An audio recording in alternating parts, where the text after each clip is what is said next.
Come a little closer and lend me your ears. Don't worry, you keep yours while I keep mine. In each episode, we'll dig into the major stories, uncover the truth, and retrieve gems from Yada's blog. We'll discuss what's right, bark about what's wrong, wag our tails at the thrill of discovery, and take you on adventures through the exciting world we live in today. So, fasten your curiosity leash and get ready. Right then, coming to you with another episode of the Yada's Vlog on a Blog. Tomorrow's news, disseminated today. Let's dive in. Yeah, I never noticed that cup of cappuccino there beside the Wook. John Voight, who drew that, must have known that the Wookiee has a sweet spot for cappuccino. Mm-hmm. It's a well-produced video introduction. I want to get through this numbskull fairly quickly, but I think it's important to mention him. He is one of the most preferred talking heads to discuss the failure of America and the Ukraine, using the Ukraine as a proxy against Russia, and Trump's utter fiasco in Iran. He has gradually, over these last months, removed the veil. What you see there is a very dark soul. He is wholly and completely consumed by anti-Semitism. And his diatribes now against Israel are some of the most revolting I have ever heard. He is no better than the fake and fraud that was the protocols of the elders of Zion. And in this particular case, he claims that no president can stand up to the Jewish lobby, not recognizing that the Jewish lobby isn't even in the top 10 in terms of donors seeking influence in the U.S. government. To condemn the Jewish lobby is to say, I am a ruthless, disgustable, ignorant, and irrational anti-Semite who don't like my life, don't like my country, don't like anything associated with reality, and I must slime those that I hold responsible for my miserable, unhappy condition. And this time, he praises George W. Bush, somebody that I happen to know a whole lot better than he knew. And I can tell you, when I met George W. Bush, for the first time, I came to the immediate conclusion that he was a numbskull, that he didn't have 5 brain cells to rub together. And in my first meeting, he told me that if elected, he would immediately engage America in war because he wanted to be a wartime president, because in wartime, Americans rally around their presidents and they become impenetrable. And so that is what he wanted to achieve. And of course, immediately he went to war, declaring war against Afghanistan and Iraq, both of which had absolutely nothing to do with 9/11. And made a mess of things. And I did 5,000 radio interviews to prove that he had only engaged to make a bad situation worse. All the while, this boy was out there playing soldier as part of the team that was making a bad situation worse. Do not listen to this slime ball. He is no better than Candace Owens, Tucker Carlson, Joe Rogan, or Nick Fuentes. Scum. Yeah. I woke up this morning and stubbed my toe. I did not blame the Jews. So it's, I mean. Listen, Israel has done many things, including, we'll watch this little video here. They had done many things to injure itself. And the government of Israel, the IDF, the Mossad, the Shin Bet, the voters on the Black Plague, the voters of the Pink Plague, all deserve condemnation for what they have done to destroy Israel. But Israel has destroyed itself, and that must be exposed. Israel did nothing to turn Trump into Satan, other than be as blind as everyone else in the world to that reality. All right, so this is a TBN presentation, and TBN wants to support the war the wars that Israel is fighting.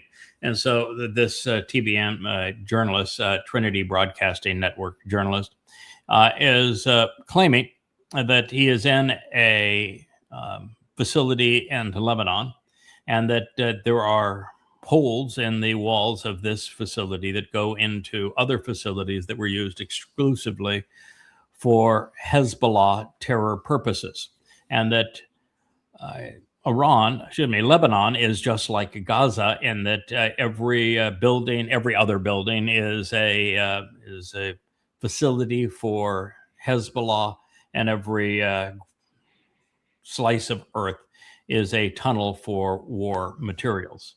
And so he says that Israel must fight this war and must remove Hezbollah from Lebanon. That sounds great if you're thoughtless. That sounds great if you're ignorant. That sounds great if you can't put things together and you have no clue as to who Hezbollah is and why fighting a religious foe like Islam with bullets and bombs always makes the situation worse.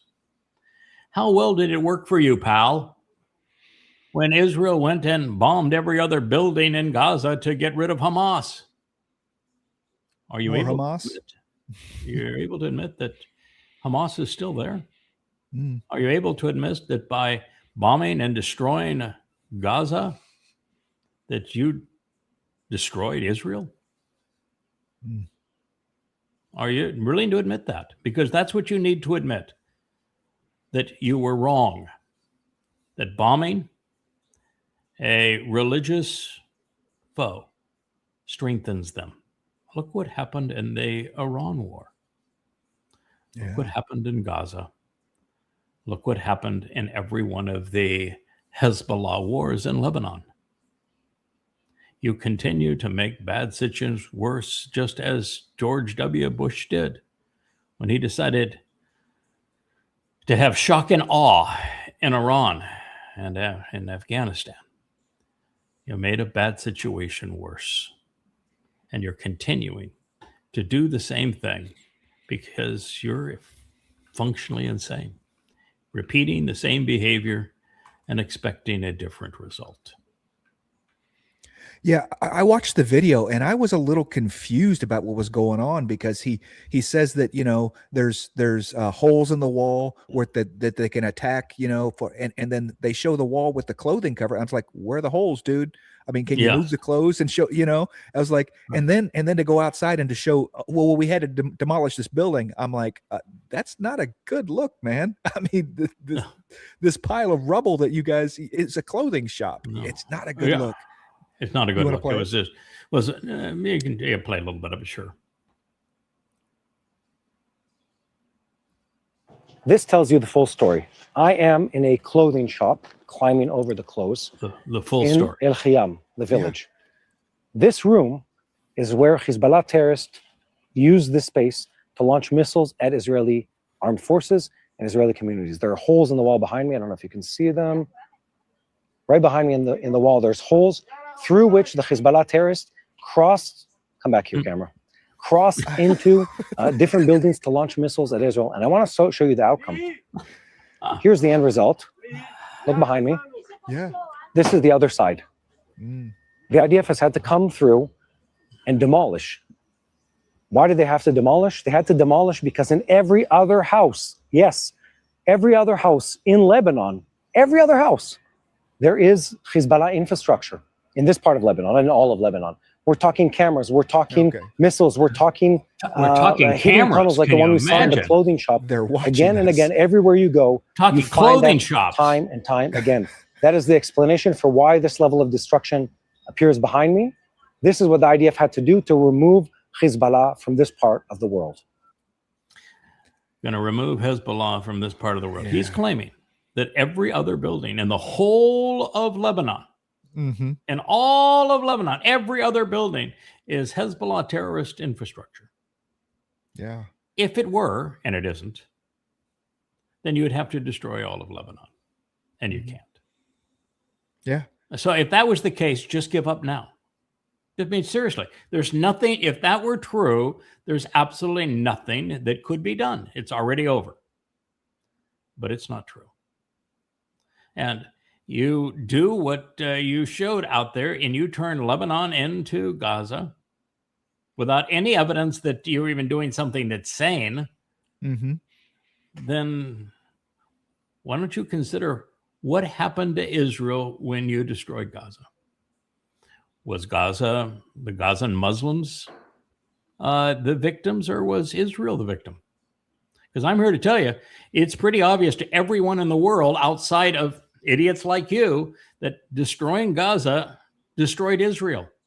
Mm-hmm. That Israel paid the greatest price because it was isolated from the entire world and demonized for having done so. Now, I understand the motivation, but that motivation was to play Israel to being this foolish.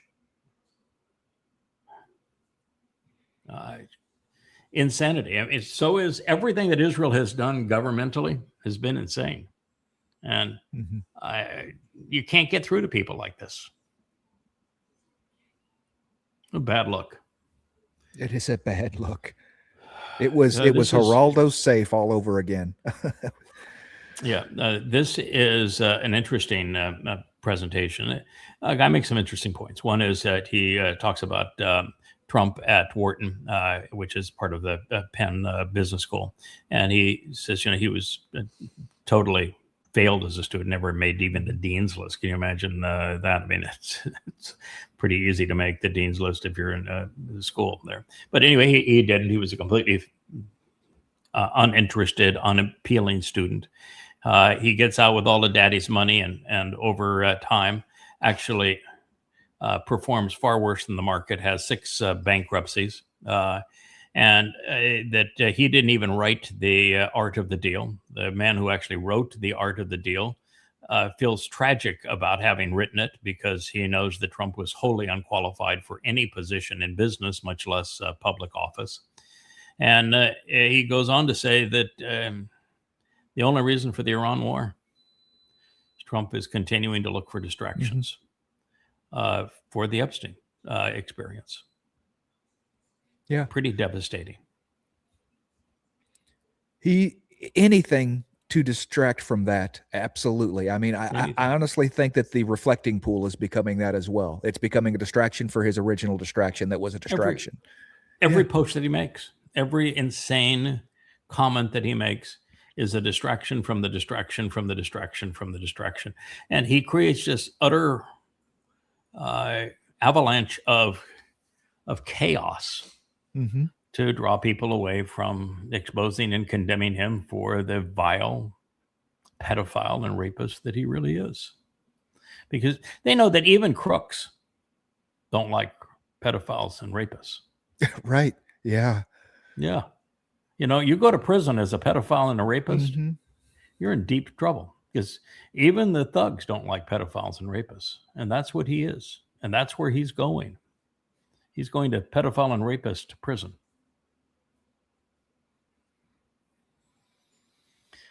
Oh my God, Netanyahu, just shut up. Hezbollah's on the run.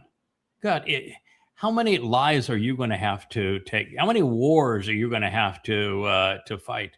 This never-ending war on behalf of Israel has grown so old that Israel has destroyed itself.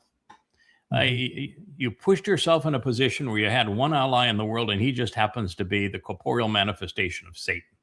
He is the great betrayer. He is Rahab, and he is your only damn ally, and now he even hates your guts. So this man has single-handedly destroyed the worldwide reputation of an entire country. Yeah. And the worst thing is, while there are some Jews that are finally waking up to this reality, they got nobody to replace him. Yeah, nobody's sane. Oh my God, Israel is a mess of 3 groups. His Likud right-wing nutcases, the Haredi that are nothing but the Black Plague, and then the pink pandemic on the other side that would rather celebrate their sexuality than come up with a solution that can salvage the country. Yeah. Over the years that he has been prime minister, he has absolutely destroyed Israel. He's finally getting some pushback, but it's not coming from any place. Like you said, there's no viable replacement. They're just going to fall apart. Yeah, The it's a only little functioning. bit like it's a little bit like the United States, where Trump is far worse than Netanyahu. Trump is just pure evil, but because the Democrats have gone full Marxist, they're out of touch with the mainstream of America, and they've got their 40% that are asinine Marxists that don't have a brain, don't have any functioning conscience, have no functional experience in reality.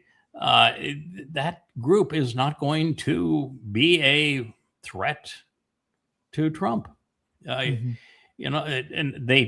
because the party is so communistic, they aren't willing to, as a group, nominate somebody who is moderate, who is who can resonate with the core of America. So they just consider the fact that, well, Trump is so bad that it doesn't matter who they present, and that's just not true. I mean, you get the idiots like the mayor of DC and the mayor of New York that are Marxists who can win in a environment where all you have to do is win the Democratic primary, because the Democrats are about 65% Marxist at this point, according to the most recent polls. When they poll Democrats now, it's about 35% that are in favor of capitalism and 65% that prefer Marxism. That this is really a dark situation. We're in a place where there are only Democrat voters, like New York and Washington, D.C. Whoever wins the Democratic primary wins the election. So they can do it there. But that's not the case in national elections. Mm-hmm. It would be the case in California for a statewide position, but very few other places. And you're right. Just run somebody that's not nuts, that's not a Marxist psychopath. Okay. Mm-hmm. And they could win an election, and they can't even do that. They can't find one person, that within their own ranks, Democratic, that is moderately centrist, even a little bit not. No, even Natali had to partner with Lapid to garner enough to be a credible threat to him. And so he's partnering with a Marxist, and that isn't going to prevail. That Israel is in a really, really bad spot. The only way that Israel, we know, is not going to prevail. It's, as a state, it's checkmate. They put themselves in a position where now they have no more options. So it is checkmate. So all we're doing is watching window dressing as they change the curtains on the windows. But the storm is already upon them. And the prophets predicted that, of course. But for Israel, if you could turn back the clock, the first thing you would have to do is eliminate all privilege for the Haredi.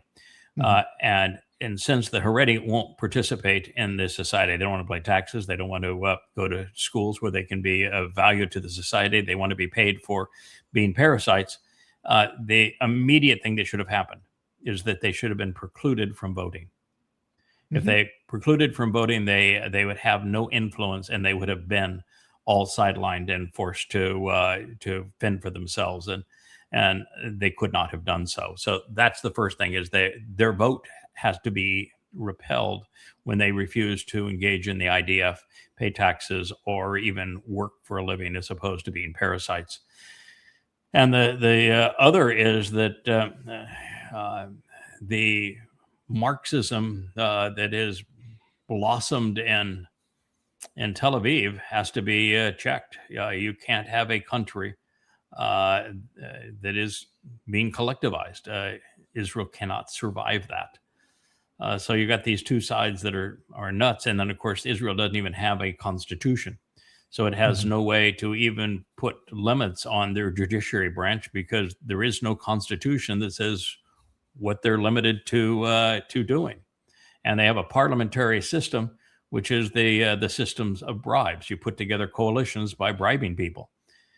It's really a horrendous mess. And and with them putting themselves in a position where the entire world has turned against them because of their response to 10/7 and destroying Gaza, and then going into Lebanon not once but twice, and declaring war on Iran and bombing them not once but twice, and completely failing on both occasions. It's just let the anti-Semitism brew around the world until such point as virtually everyone is condemning Israel. And while we will bleed and die for Israel, I am not bleeding and dying for their government, for their judiciary, for their Haredim, for their Marxists. I'm sorry, but you're part of the problem. Yeah. And it really surprised me because, we say Tel Aviv as the Marxist in Tel Aviv, but it wasn't until October 7th that I came to understand through, researching with you that the kibbutzim are Marxist. I mean, you think of these rural areas being, because here in the United States, rural areas tend to be more conservative, right? There's this idea of people working. Exactly. It just there was a thing about 10/7 that was so astonishing, is that the liberals in the kibbutzim in southern Israel were the most pro Fakistinians. They wanted everybody to just get along. They brought them into their communities. They employed them. They encouraged them. They did everything they could to try to integrate them into their society, not knowing that Islam is wholly incompatible with Marxism. And it blew up in their faces, and they didn't have the wherewithal to admit it. That's the reason why the parents of the abductees were all anti-government, because they were all exceedingly liberal. And the kibbutzim was the first worldwide expression of Marxism. They were Marxists before Karl Marx wrote Das Kapital, and it is a completely failed system. And so when Israel was founded, what you had was a whole series of Marxists and communists run the country. So the country wasn't founded on any principles that you would now associate with Israel, particularly the Torah Israel. It was founded by Marxists. And even the IDF was created by armed groups that tried to defend Jews in pre-Israel, restored Israel now. And they were mostly kids from the kibbutzim. So they were Marxist too. And so almost all of the leaders early on of the IDF were also Marxists. And so this has been a serious problem for Israel, because Marxists are wholly disconnected from reality in terms of both human nature, who God is, what our purpose is, and collectivized man is always worse than individual man. So, you've got the Haredim that are the Black Plague on one side and the Marxist influence on the other. Ooh, this is a country that can't be salvaged, and particularly now that it's been checkmated. Yeah.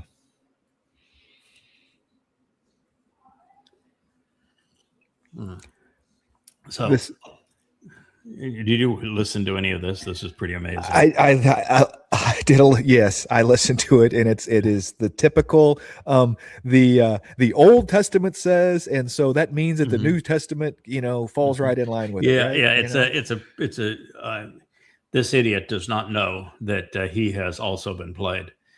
He says, that Israel is called my son by Yahweh. Israel's called my chosen by Yahweh. That Israel has all of the favored status from God throughout the Torah and the prophets. And so his conclusion is, well, then Israel is no more, because in the New Testament, it says all of these things belong to Jesus. So Jesus is the replacement for Israel. Well, if he's the replacement for Israel, then your religion doesn't work, pal. because, because all the things Yahweh had to say about Israel are about a return to the Torah.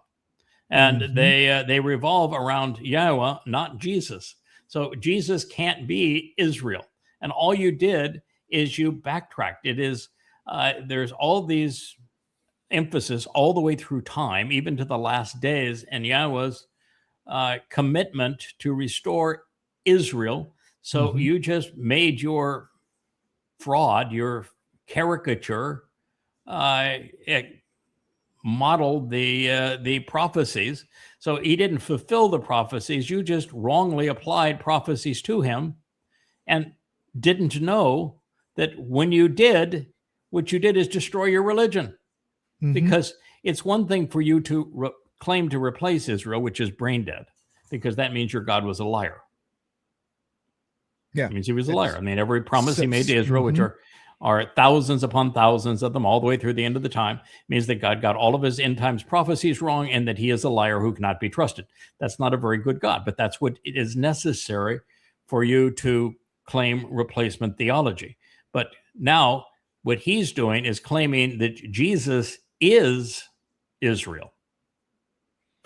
Jesus is Israel. And what in the hell are you? You know, yeah, that's about as deadly as it gets for you, because your New Testament condemns Israel. Oh yeah, and replaces Israel.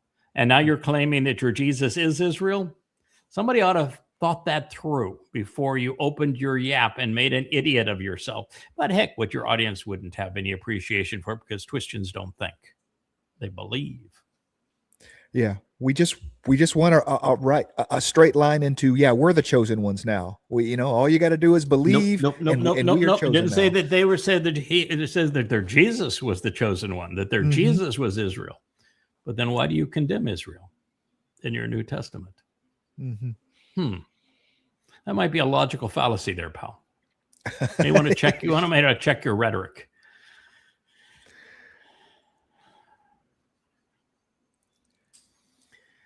I don't know. I didn't even try it yet. Yeah, I don't know either. But I know we have some really smart computer whiz kids in our Covenant community, and he has two of them that he said that are interesting. And I do know that paying Microsoft for things like Word is counterproductive, because it's a really crappy program, and they have only in that position because of their monopoly, which was really sinister in the way they created it, and having the new AI functions within Microsoft infect your computer makes them just so much more difficult to use. So getting around Microsoft is a worthy endeavor, but I have no idea whether or not it's right or not. And I have a feeling maybe our resident tech expert in the background here can pipe in that this 4 keystroke thing that brings up the whole suite of windows is probably just their 30-day trial all over again. Start using it, and then we own all your documents. Okay. Yeah, then we own all your documents. They don't want you to work on your local drive. They want you to use OneDrive. And then what I found is your local documents mysteriously wind up on OneDrive. Yeah. Yeah. I was so tired of things going to OneDrive that I ended up deciding that I would write on a external hard drive. And so every book that I write, every chapter that I write, everything that I do, everything that I save and then redeploy for communication purposes, all of it is on an external hard drive, and that's so I'm working off an external hard drive all day.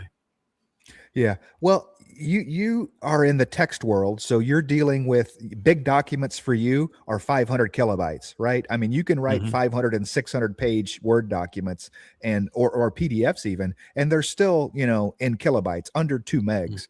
In our world of video, 2 megs is nothing. That's not 3 seconds of video. So with 2 hours of video to edit, I mean, you burn up a lot of space, gigabytes, real fast. And then trying to transfer those between people, it gets a little, and OneDrive doesn't solve that problem. It just fills up fast. And they're like, hey, pay us more money.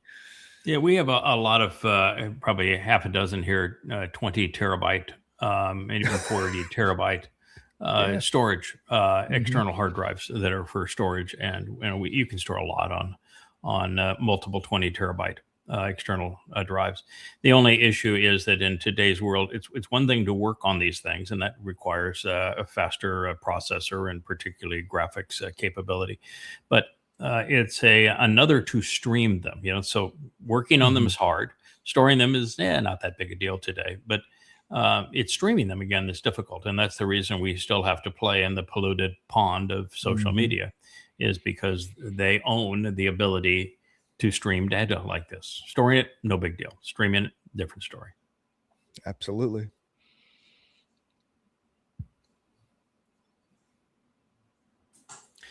Yeah, Jesus brings clarity. How can Jesus bring clarity? How much did Jesus write? Nothing. I don't. Nothing. Yeah.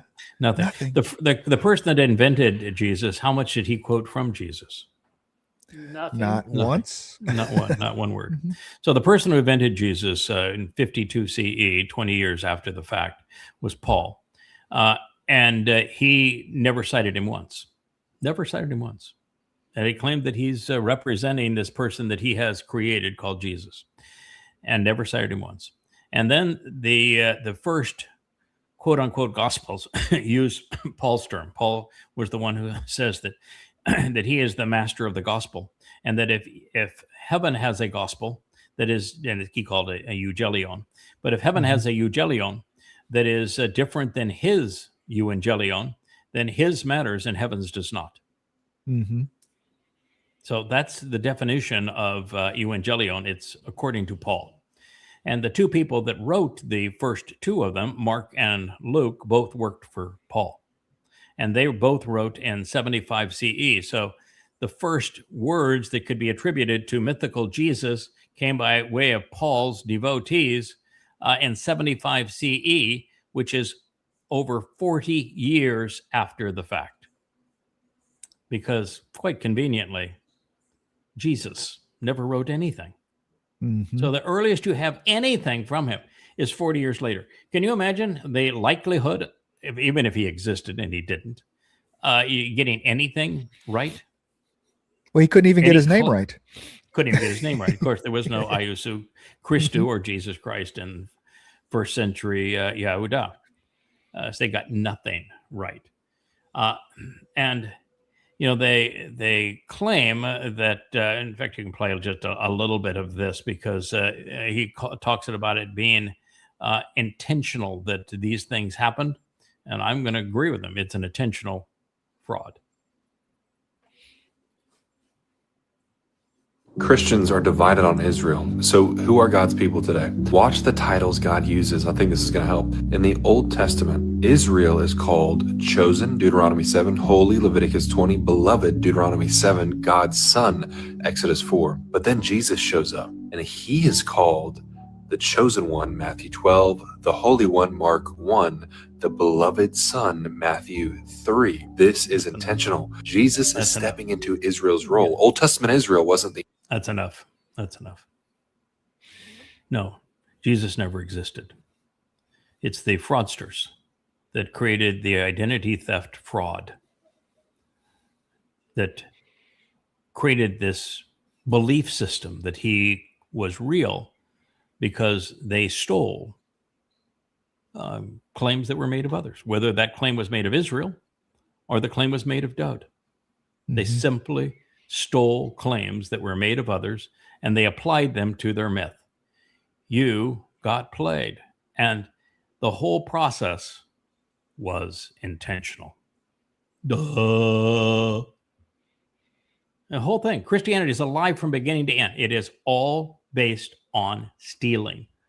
Stealing promises made to Israel, stealing promises that were made to Dowd, stealing achievements of Israel, stealing achievements of Dowd, stealing the attributes of Yahweh and the prophetic claims that Yahweh made, and applying them to themselves. It is nothing but a repulsive and intentional fraud. Mm-hmm. Well, what do you expect drug dealers to do? That's what drug dealers do. They steal and they deal drugs. I mean, and Yes. so that's what Paul is. Christus, you know. Christus is based upon the Greek word for the application of drugs. There is no title anywhere close to a Christus or a Christone or a Christu anywhere in the Torah, prophets, and Psalms. There is no basis for it of any kind. It is not a last name. It is not a divine title. It is not a prophetic title. None of it. It is, the whole thing was based just on the dumbest of all dumb lies, and then backfilled over time. Where even you are the Christu, and upon this rock I will build my church. Not a word of that was actually spoken. It was all written by Eusebius in the 4th century. I mean, you just got played, numbskull.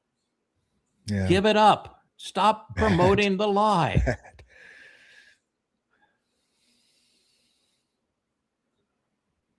This one was interesting.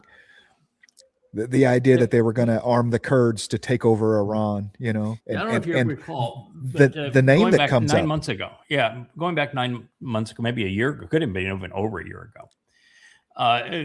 There was the rumor that was beginning to come out of the Kurdish community that Donald Trump was offering them weapons if they would rise up against the established government of Iran. This was, of course, long before the second phase of the war. And when I heard that, my comment was, don't do it if you're the Kurds.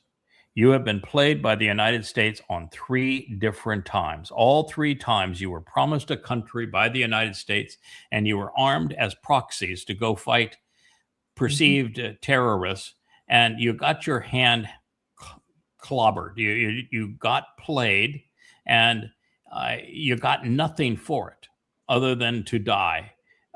Each time betrayed by the United States and the CIA. Don't do it. Now, I feel sorry for the Kurds. I mean, they are the largest ethnic group in the world without a homeland to call their own. They were horribly abused by the Iraqis.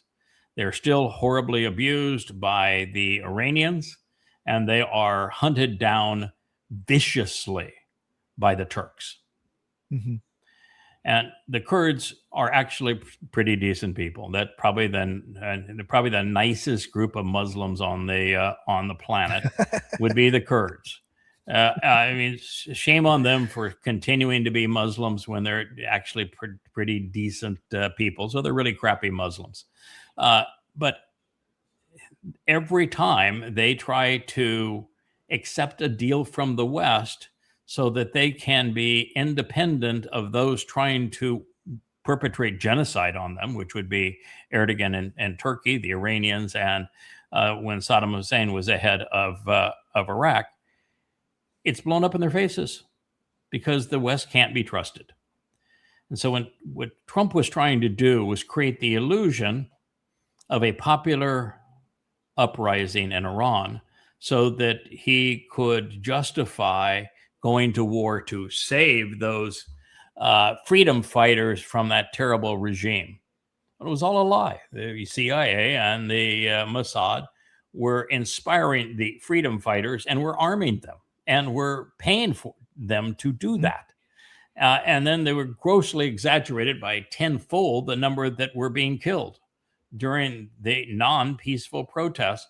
And the most of the weapons were funneled in by the Kurds, and many of the provocateurs were Kurds, but they didn't get near the participation that they expected. And part of that is because when Trump was entertained this and was committed to doing it, and then his pal Erdogan said, "No, we don't want you to do that because we're threatened by the Kurds. We don't want you to arm them." And Trump backed down. And so the whole Kurd thing was shelved. But it was an essential part of the regime change operation that when it would not have worked because America would have betrayed the Kurds, and because the Kurds don't represent a large enough group within Iran, and because the West can't be trusted. But once that ploy was taken off the table, there was zero chance that the war should have been fought for the purpose of regime change. Mm-hmm. And correct me if I'm wrong, who is Mahmoud Ahmadinejad?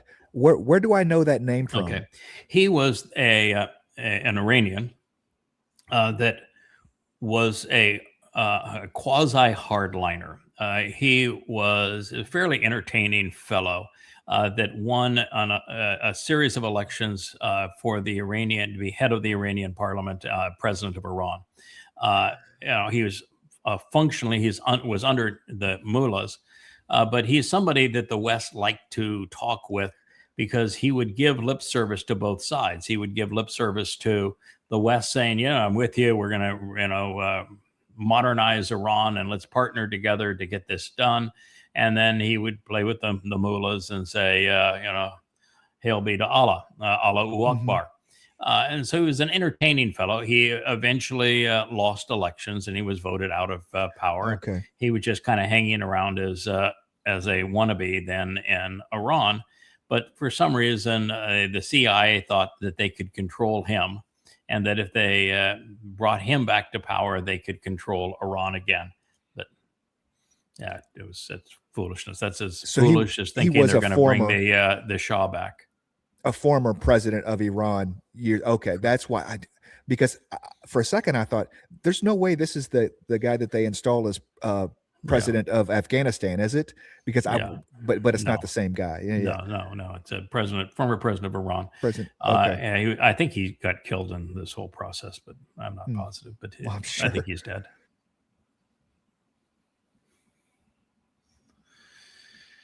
So this fellow, his conclusions are that Trump is so desperate to end this war that he doesn't care what the terms are.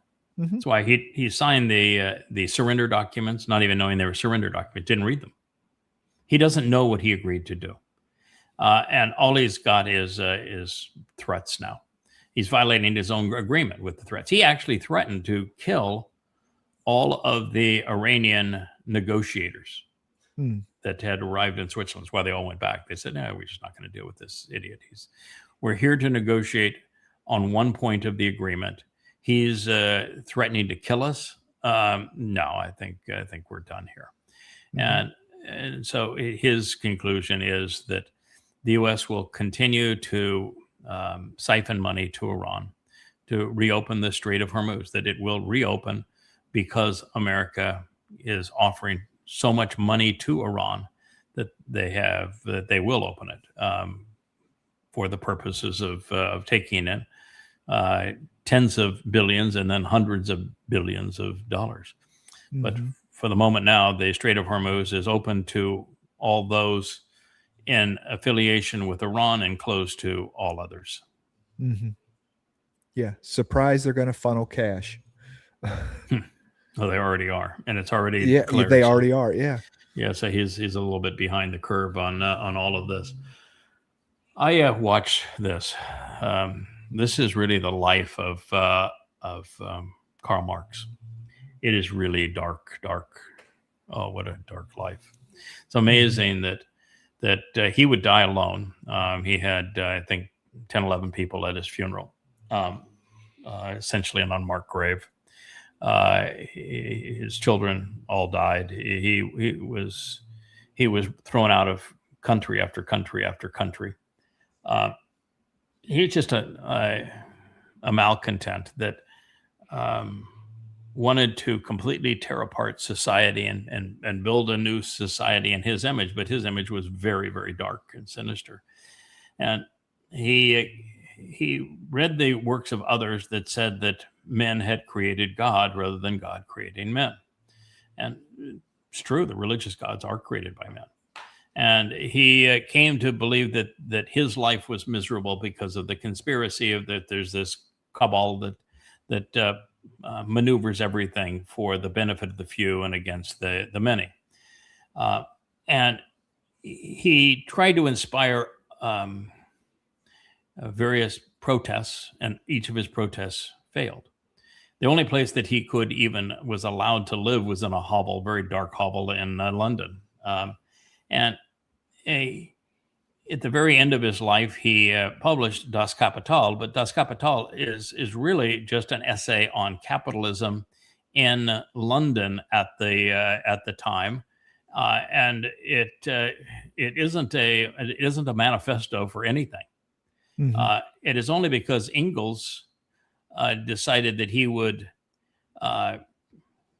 write volumes 2 and volumes 3 based upon his conversation and overall notes and that sort of thing. It was Engels that really is the one that deserves credit, and he continued to promote it under Marx's name. And within 50 years of his death, half the world was enslaved to his communist agenda. It's very much like Paul. Paul died completely alone, miserable, demon possessed, haunted by the travesty that he'd brought upon himself. And yet within a couple of hundred years of his death, the world was infected by the religion he created.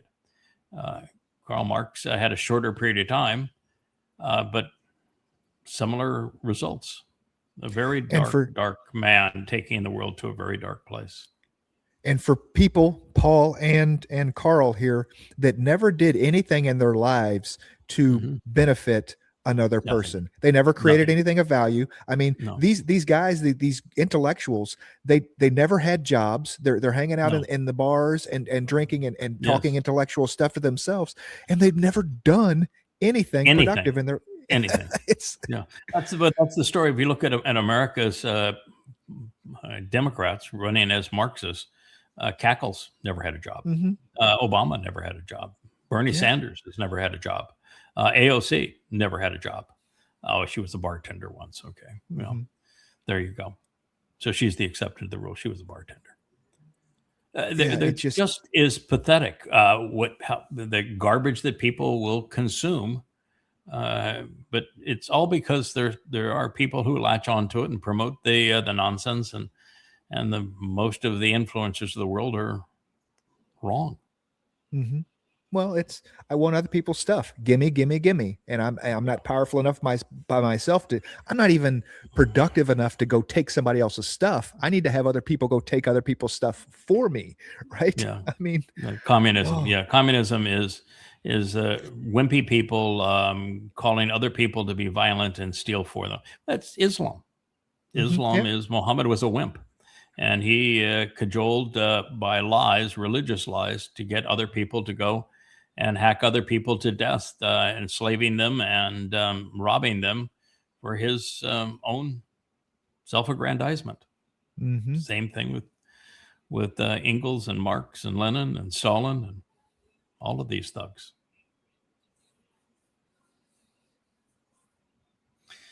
The Black Plague. We got to watch this one. This is just so BLM-ish that I just okay. Here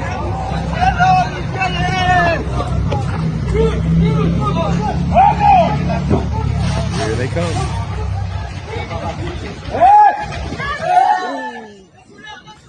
There's even worse ones. But yes, I'll look at this.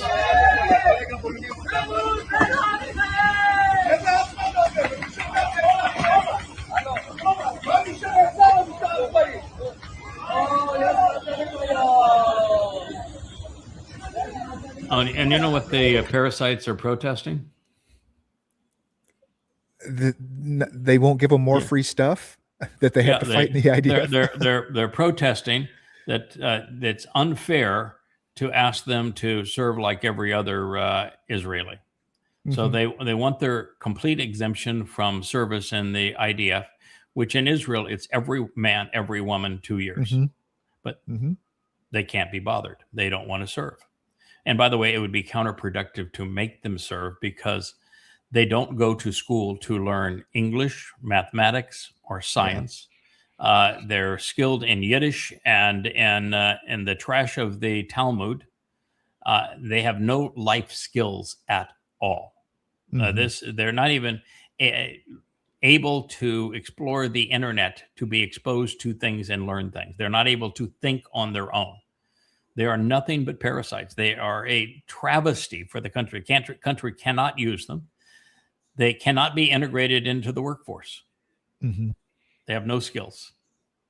And the country pays them to be parasites. They're given a stipend at yeshivas to study the Talmud, which is religious trash, antagonizing God. And so they're protesting that the Netanyahu government that they were bribed to support has not given them the exemptions that they wanted and the subsidies that they wanted when they were bribed into joining that coalition. And the Netanyahu government can't give them to them, because the high court said, yeah, you can't do this. It's everybody has to serve. And there is no paying people to not work and not contribute to the society. So the high court won't allow it. And Netanyahu knows that he wouldn't have the votes in the Knesset to push it through. But when Naftali was and Lapid were prime minister, they didn't have the courage to push it through either. Yeah. And so Israel is just damned if you do, damned if you don't. You can't resolve this problem. That because you haven't quarantined the rabbis and this Black Death of the Haredi, you're a country that is being eaten from the inside out. Yeah.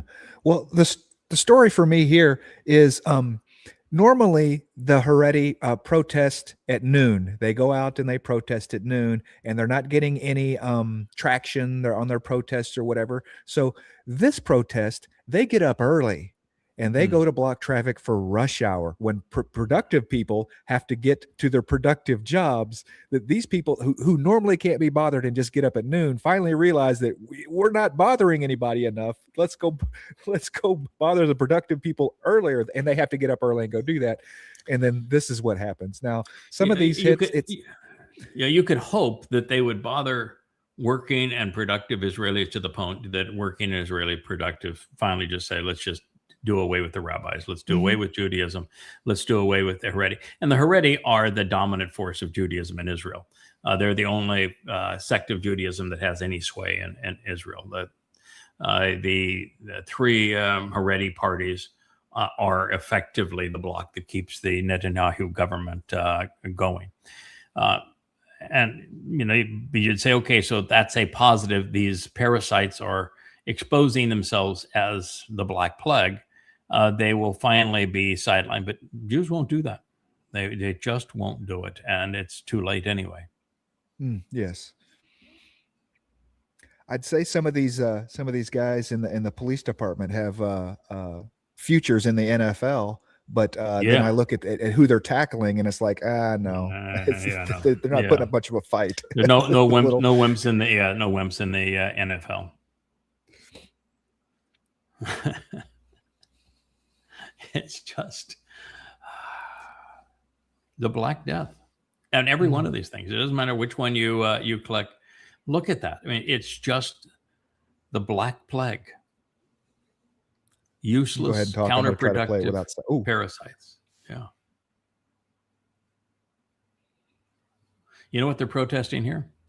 They some meaningless number, maybe 20 to 30. Of the Haredi youth that were drafted and didn't appear, that were told by the rabbis, don't go, even if you're drafted into the IDF, they were put in jail. And so these Black Plague promoters are protesting that those who disobeyed the draft orders are in jail. That's what they're protesting. So they're protesting outside the jail. Broke the law. Well, you have a country that is surrounded by 2 billion people that want to annihilate you. Yeah. And you have a people's army And rather than participate in it, rather than even pay for it, rather than support it, you make that same government pay you to be obnoxious towards it. Yeah. That might be a problem. That's double dipping. Yep. I And mean, they not even only- control, they control the immigration into Israel, where they will try to Yes. forestall anyone becoming an Israeli citizen that doesn't support their jaundiced view of life, their deadly perspective on everything.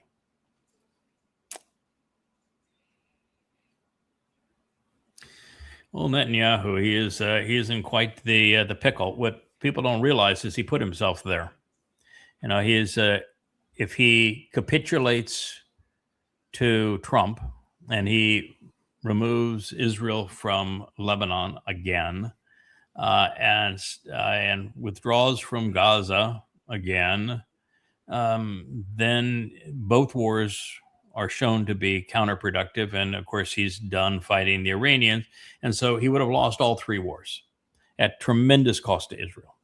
Mhm. So if he capitulates to Trump, he has to swallow the fact that under his guidance, not only did Israel lose the last three wars, but that Israel isolated itself from the world in the process of losing three wars. And he is nothing but a stooge, and Israel is no longer an independent country. That's if he capitulates. And if he doesn't capitulate, then Israel is done, because 2/3 of its weapons and its only vote in favor of Israel in the United Nations comes from the United States. Mhm. And so if he continues to flaunt, we have to stay in Lebanon and fight there. We're going to stay in Gaza and fight there. And we have to continue to be able to fight the Iranians. And he is denying Trump, trying to end the war that Trump, of course, started. Then Israel can't survive without American weapons, and without America's vote in the United Nations is angry as the rest of the world is against them. So that's why it's checkmate for Israel. There are no more moves. It's too late to replace him. It's just over. And so he painted himself into a corner, and there are now only inevitable consequences, and it's the destruction of the state of Israel. Mhm.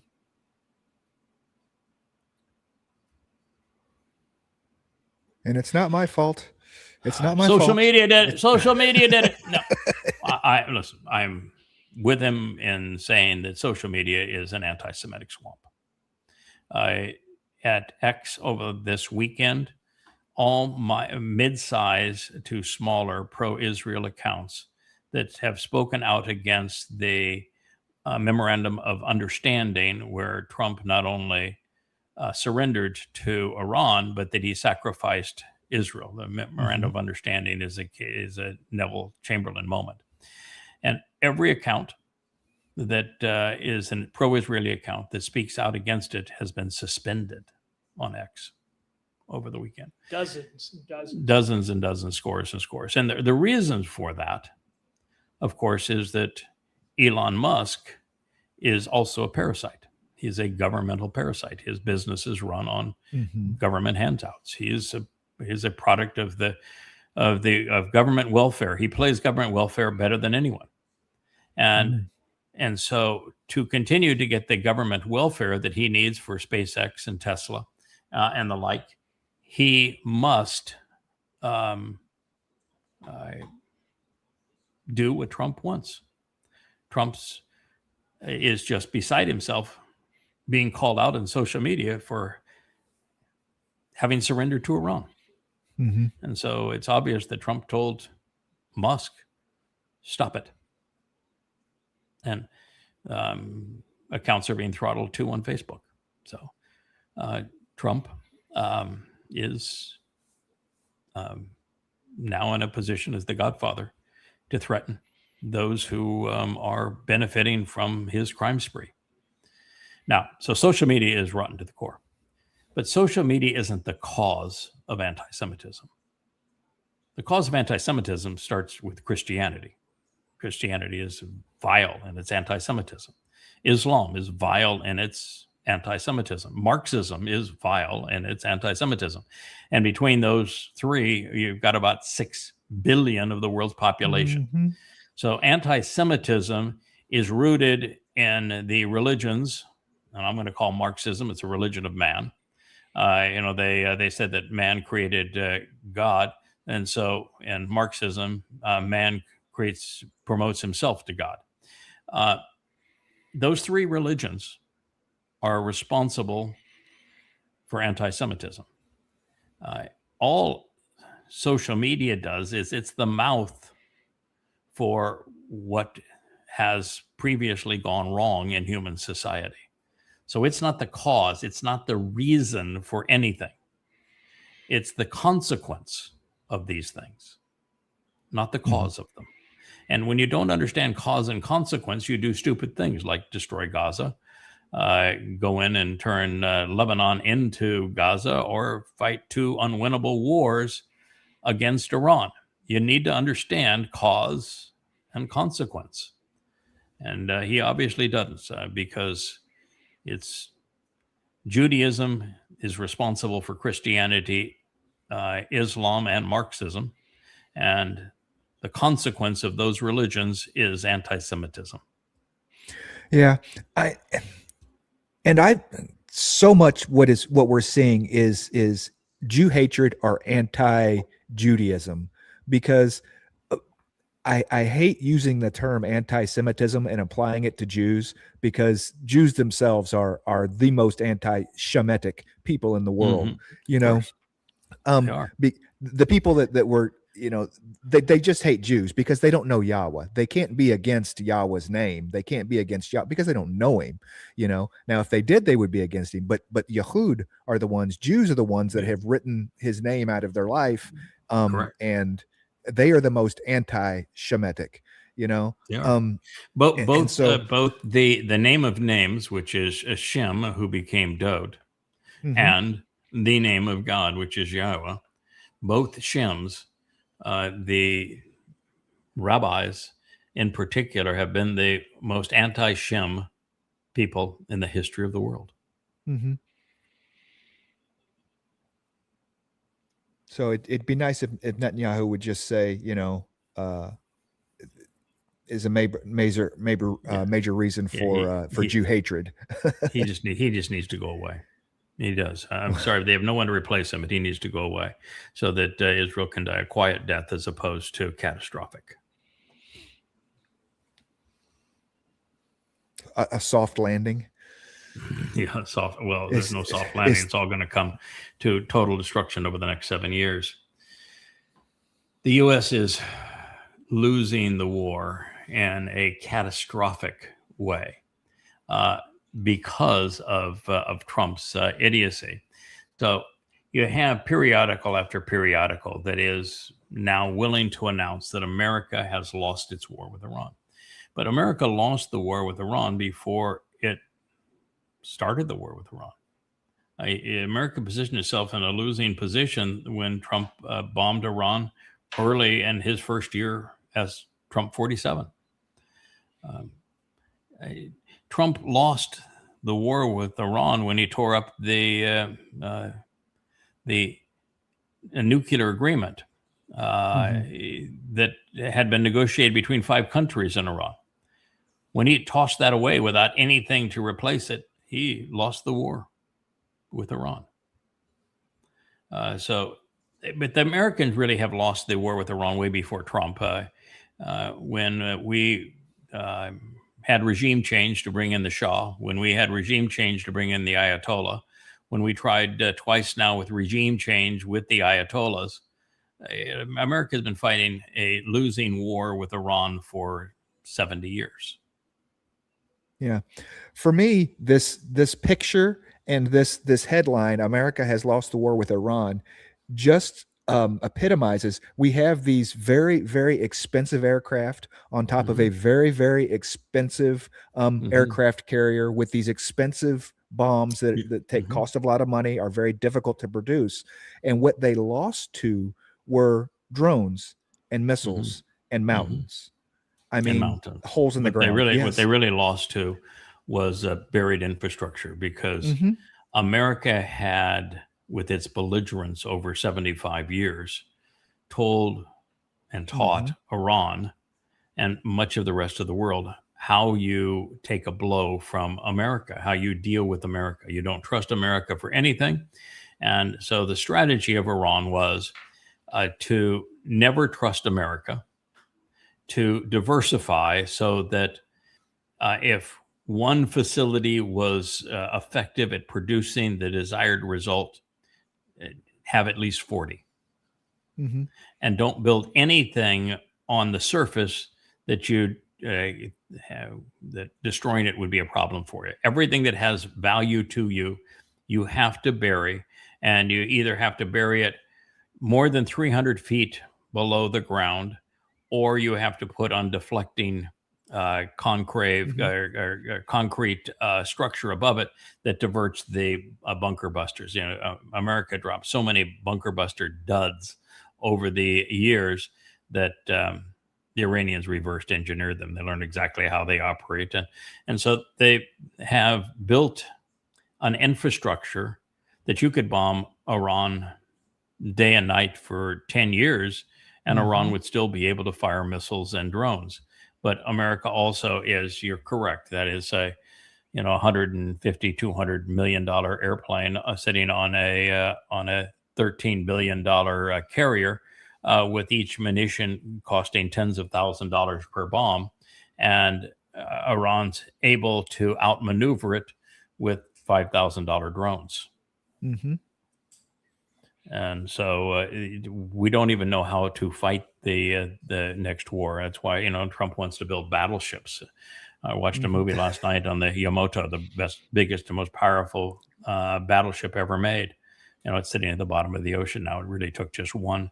They put it out to fight one battle, and one battle it ended up in the bottom of the sea. He wants to build battleships, and he wants to have a golden dome, a complete squandering of money and a misuse of resources. It's not how wars are going to be fought. And he spent 30, 40, 50 billion dollars losing to Iran, where the reparations would cost $330 billion. Unfortunately, Israel is learning how this new war is being fought in Lebanon. I mean, you have pictures of, I saw 3 different videos come out over the weekend of Hezbollah consumer grade drones targeting and hitting is Israeli tanks, Israeli personnel carriers, big armor, expensive armor. Yes. And it was like, actually, I don't think Israel is learning. What Israel is getting is bludgeoned. Yeah, and they're really getting beaten badly in Lebanon. That's why they've gone back to bombing buildings from the sky, and that, of course, brings back the ghosts of Gaza, which is devastating to them. They're getting beaten up by the drones, but Israel has bought into the American strategy of the really expensive, flashy, cutting-edge manned fighter and submarines and all that kind of really expensive stuff. That's what they buy. That's what they put their money in. And the IDF doesn't realize that expensive stuff was useless on 10/7, completely and totally useless. And it will be totally useless in Alaska Flood 2.0, which will be fought over the next 7 years. Completely and totally useless. So they're bankrupting the country to buy the equipment of the last war. This is the equipment of World War II. Yeah, okay, so the fighter is fancier, but it's the equipment of World War II. That's not the equipment of World War III. And Israel bought into the same myth. It does not know who its enemy is or how to combat its enemy. And so, yeah. They want to invest in a golden dome, and they'd be better off investing in netting and chicken wire. You look at Ukraine, that is what secures their places, their roads. They try to put netting up over all the roads. I mean, it's crazy. Yeah, it's netting and chicken wire. Yeah, and that we have been shielded from much of what's happening, both good and bad. It depends on what your point of view is between Iran and Russia here. But the fact is that Starmer resigned today. The whole Putin strategy was with a limited response. He would protect the ethnic Russians who wanted to be part of Russia in Donbass and the eastern Ukrainian territories that were being attacked and bludgeoned by the American replacement regime in Ukraine. And so he went in to protect them from being annihilated by the American regime in Ukraine. And that's really all he wanted to do initially, and to keep NATO from advancing. And he did not want to escalate this to a full-blown war against Europe. But Europe now is giving him no choice. And his strategy was always that Starmer, Merz, and Macron are not long for this world. They had really low approval ratings, and they're the warmongers. When they're gone, and there's no chance that Macron is going to continue, and nor is Merz, and Starmer resigned today. When they're gone, the replacement is likely to be sane vis-a-vis Russia, and the war will end, and people will do business with each other again. That was Putin's proposition. That's why he hasn't flattened Kiev, nor taken the battle to Europe. So this will buoy Putin to think, well, maybe my strategy would work, when in fact it looks like, with all of the destruction of the refineries in Russia, that it isn't working. So we'll see how it plays out. But right now, all the attention is being diverted to Trump's surrender in Iran. Right. So the Iranians left. They just left. Well, he violated point one. He violated point one. Trump, you threatened, and they were very clear, both Trump and Israel. And Israel says, we're not party to that. I'm sorry, but it was a joint attack on Iran. It was two countries that attacked Iran. You are a party to it, because the bigger of the two parties wants to end the war, and they're surrendering, and so they're surrendering for you too. But Trump threatened to blow Israel or blow Iran up if they don't do as he wants. That is a violation of the first codicil of this memorandum of understanding. And then he threatened to kill all of the negotiators before they got back home. He says, they close the Strait of Hormuz again, I'm going to kill them all before they can even get back home. That's a violation of the agreement. So they said, why would we work to negotiate an agreement with somebody who signs the agreement and then violates the agreement the same day they signed it? Yeah. And these are Muslims saying this. The Muslims saying this, yeah. The Muslims say we can't trust you. And they're representing Allah, who, never found a truth that he wasn't willing to lie about. Religion based upon lying is a good thing. Yeah.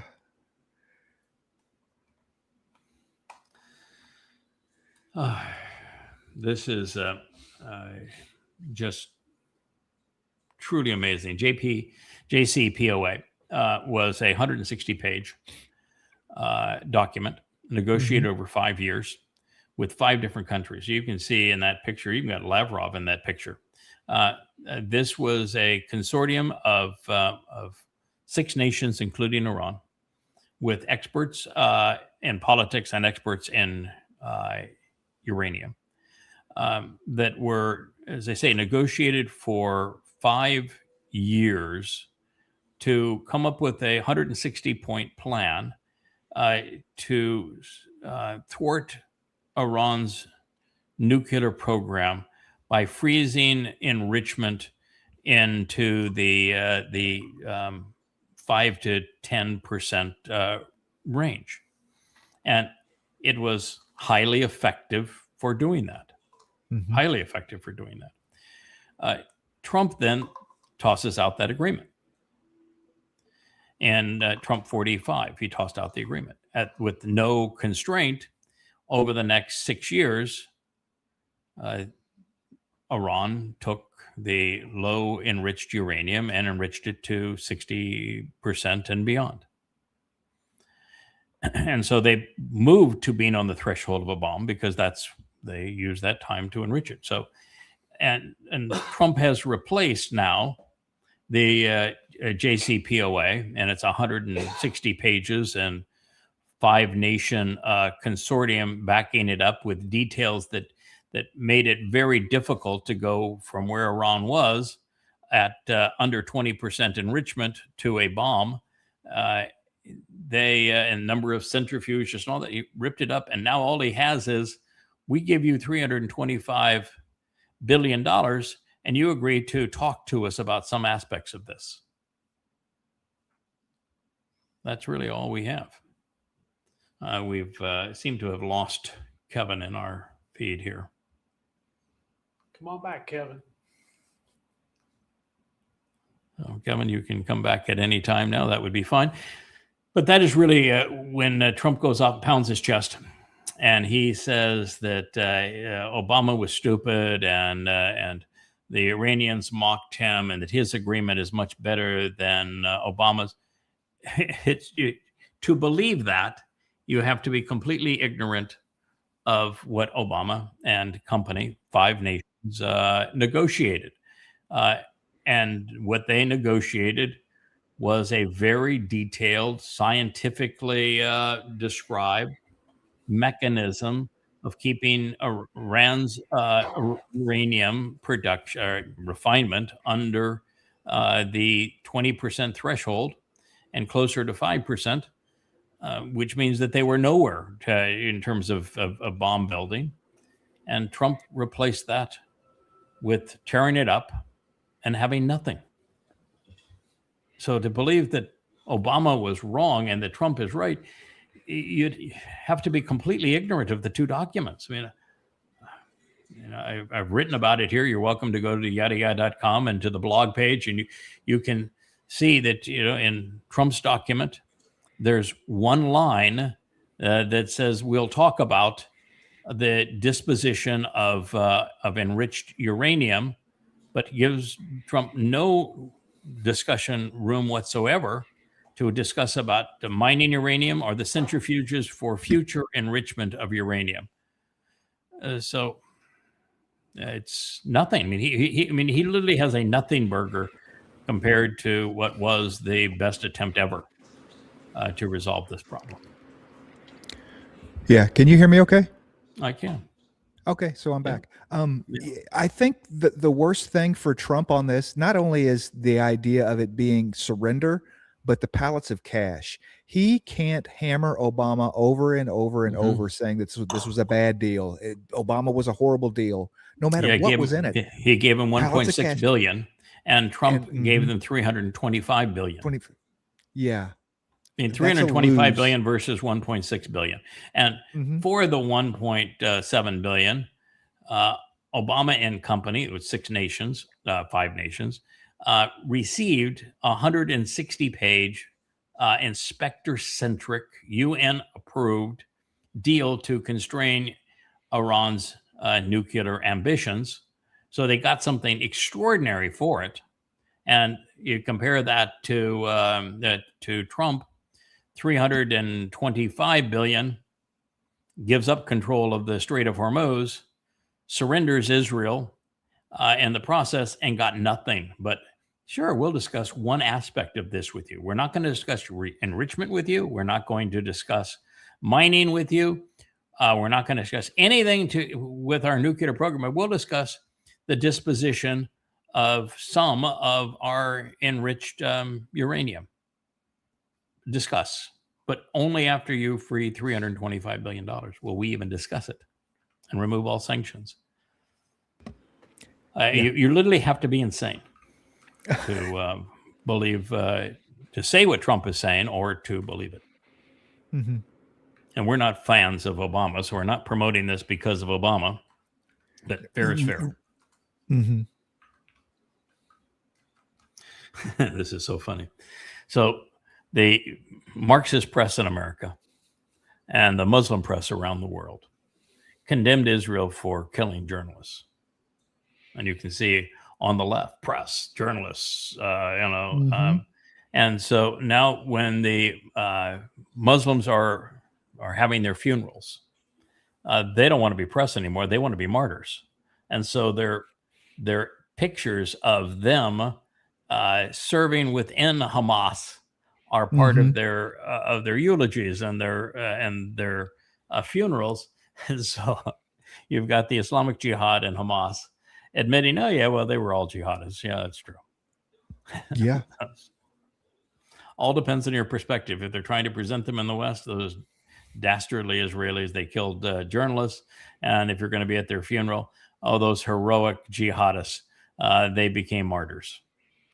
I have never understood the idea that there are rules of war. I have never understood that. I understand why civilized nations, when they're going to banter back and forth and have economic war and like a Geneva Convention, how you treat prisoners of war. Prisoners. Oh, I understand that. That makes sense. Yeah, but when it comes to now war crimes, can you imagine?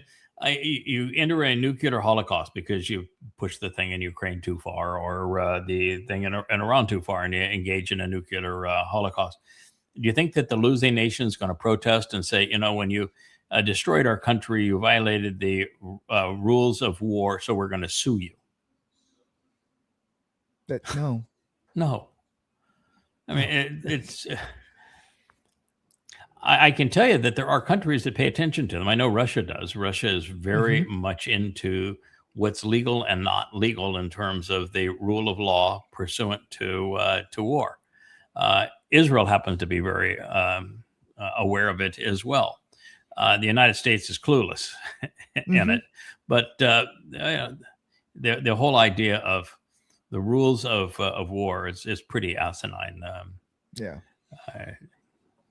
People fight wars however they think they have a best chance of prevailing, and if that doesn't work, and their very survival of any human, by the way, and under any circumstance, if your survival is dependent upon you doing something that the other side is not likely to agree with, you really don't give two rat's asses. You just don't care. You're going to do what you need to do to survive, and so the rules of war are not going to apply. Here, Starmer. Bye-bye. Yeah. What's amazing here is just a couple of years ago, when everyone realized that the Labour Party in the UK was done, and their opposition to Brexit really did them in. And so many political scandals did them in. That Starmer did something that heretofore was thought impossible. He not only won the parliamentary election, but he didn't even need a parliamentary election to win. His party captured 411 out of 650 seats. It was a landslide. It was just stunning. And then now, after 2 years of liberal platitudes, and we love Muslims and we hate our own people, gangs of Muslims that raped little Irish and English girls, we need to have two standards. We have one standard for the Muslim, one standard for the rest of us. You can't speak out against the religion that is inspiring terrorism against our people and the rape of our children. After 2 years of that, most in the UK are done. And then after his ongoing threats of war against Russia, when he doesn't have a military, has gotten to be really old.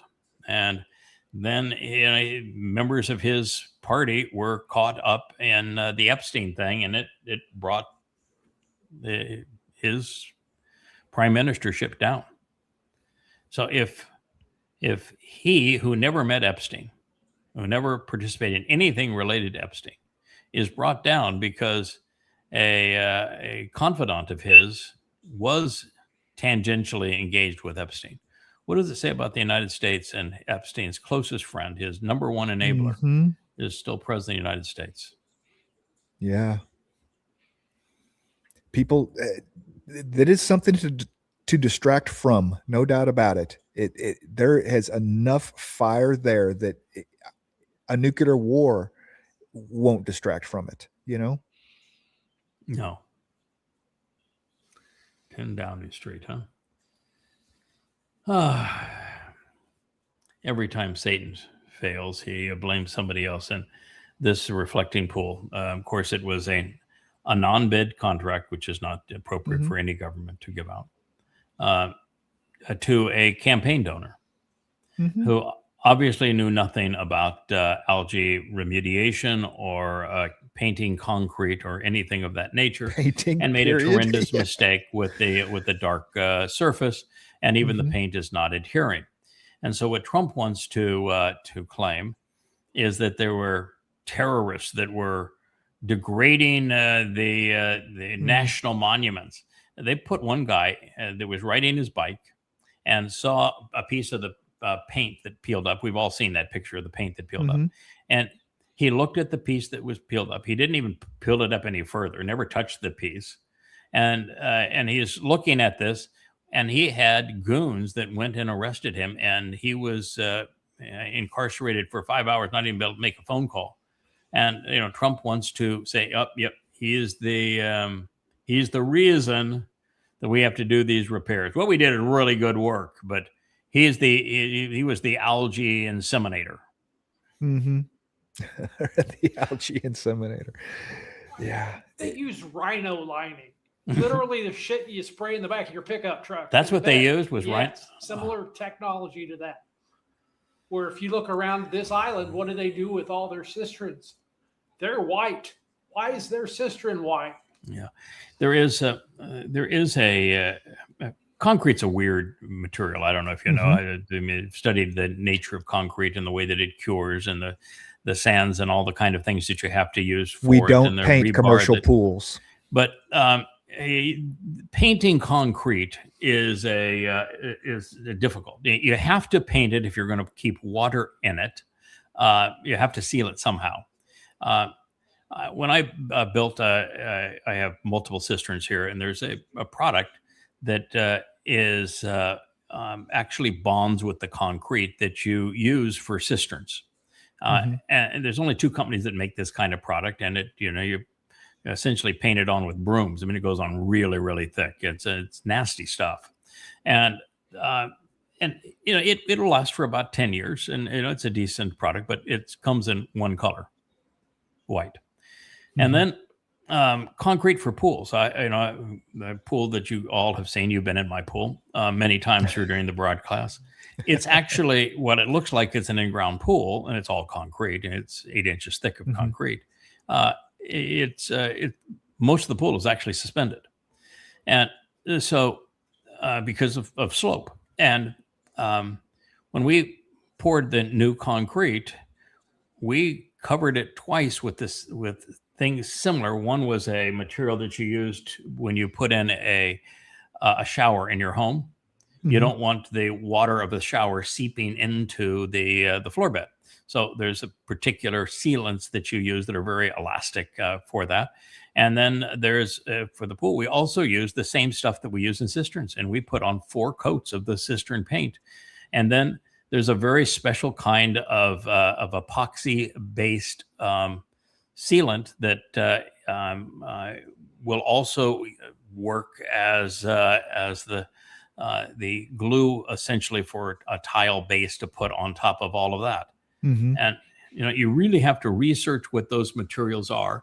But the other thing that's interesting is that you have to clean what you do, and you have to actually rough up the surface. There's so many things that you have to do to prepare the surface for it. And then there's very specific things that you must do.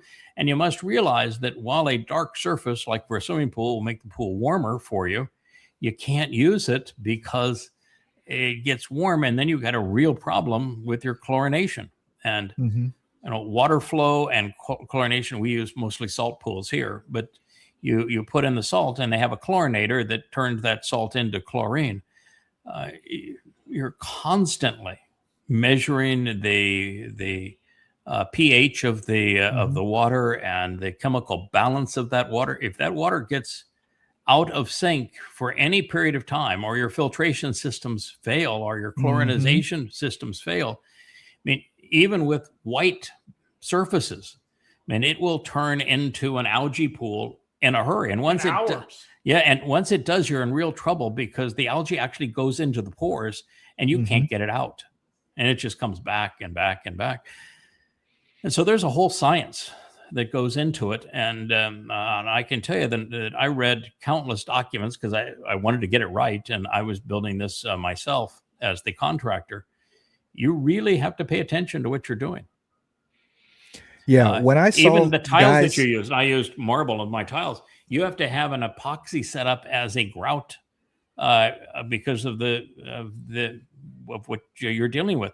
The mastic that underlays it, the standard mastics that you would use to put in tile won't work in something that's constantly submerged in water. It's a form of mastic that, rather than being $25 a bag, is $150 a bag. It's I mean, just you have to use entirely different strategies, and he didn't pay any attention to any of those things.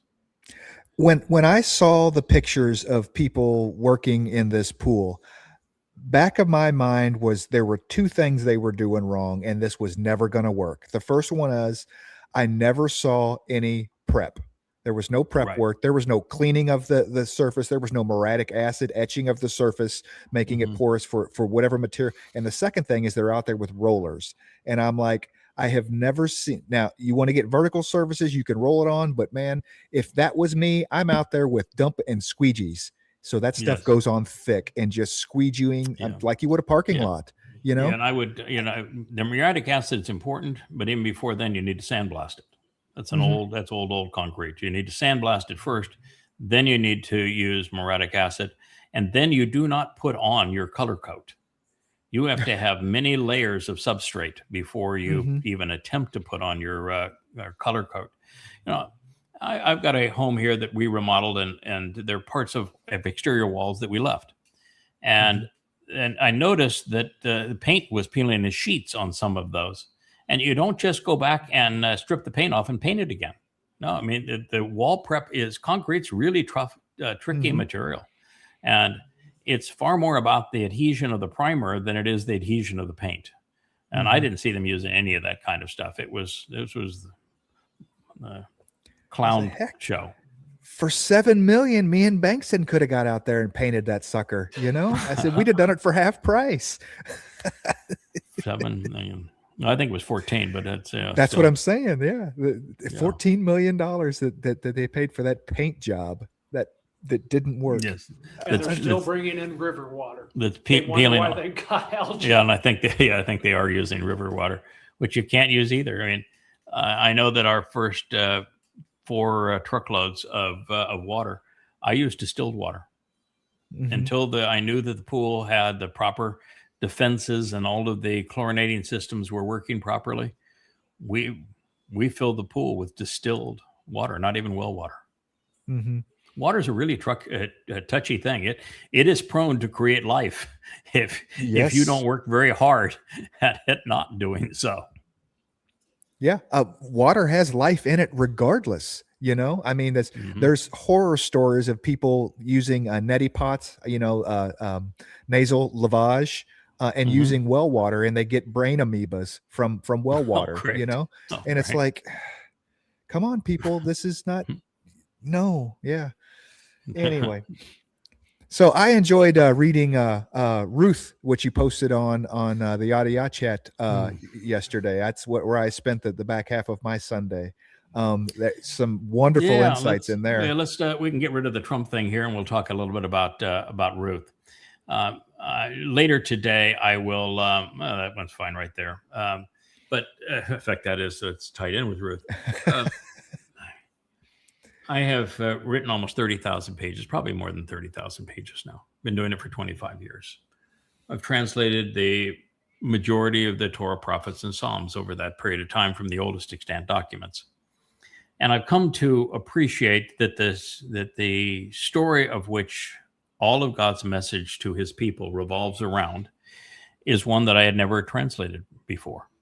And so here now at the closing chapters of Coming Home 6, and Coming Home is the sixth volume of the Yada Yahweh series, and it begins with an introduction to God, and then has Yada Yahweh in it. It has observations as part of it, a Babel series, a series of goddamn religion against Christianity, Twistianity against the Christian religion. And the Coming Home really is the concluding series, and the sixth volume now. And these are the concluding chapters of the sixth volume. I finally get to what is the central story that God wants to tell his people.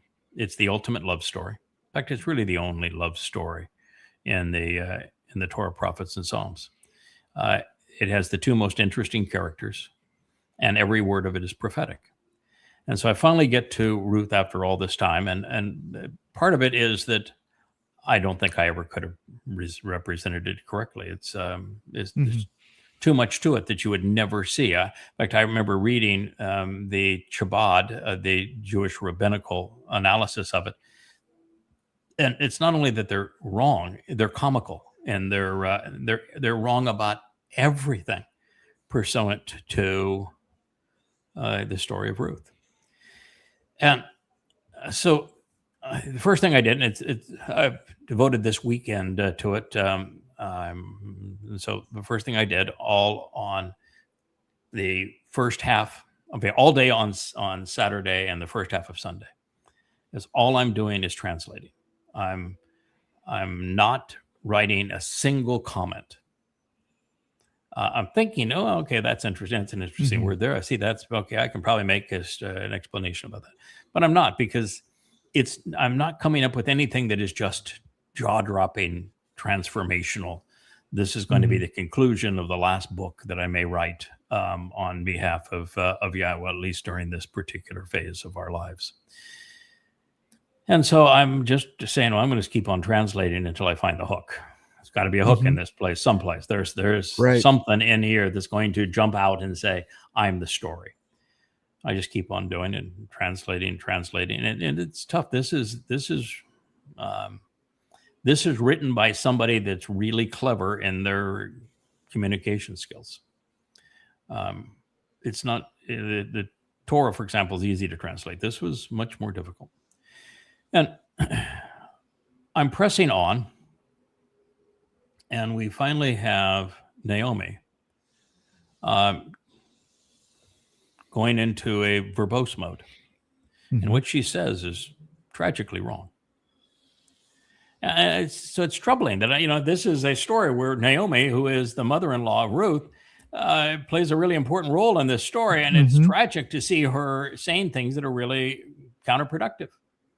And she even tells Ruth to go back to her people and to her gods. What a terrible thing to say. Yeah. And then a bomb drops. She starts calling Yahweh Shaddai.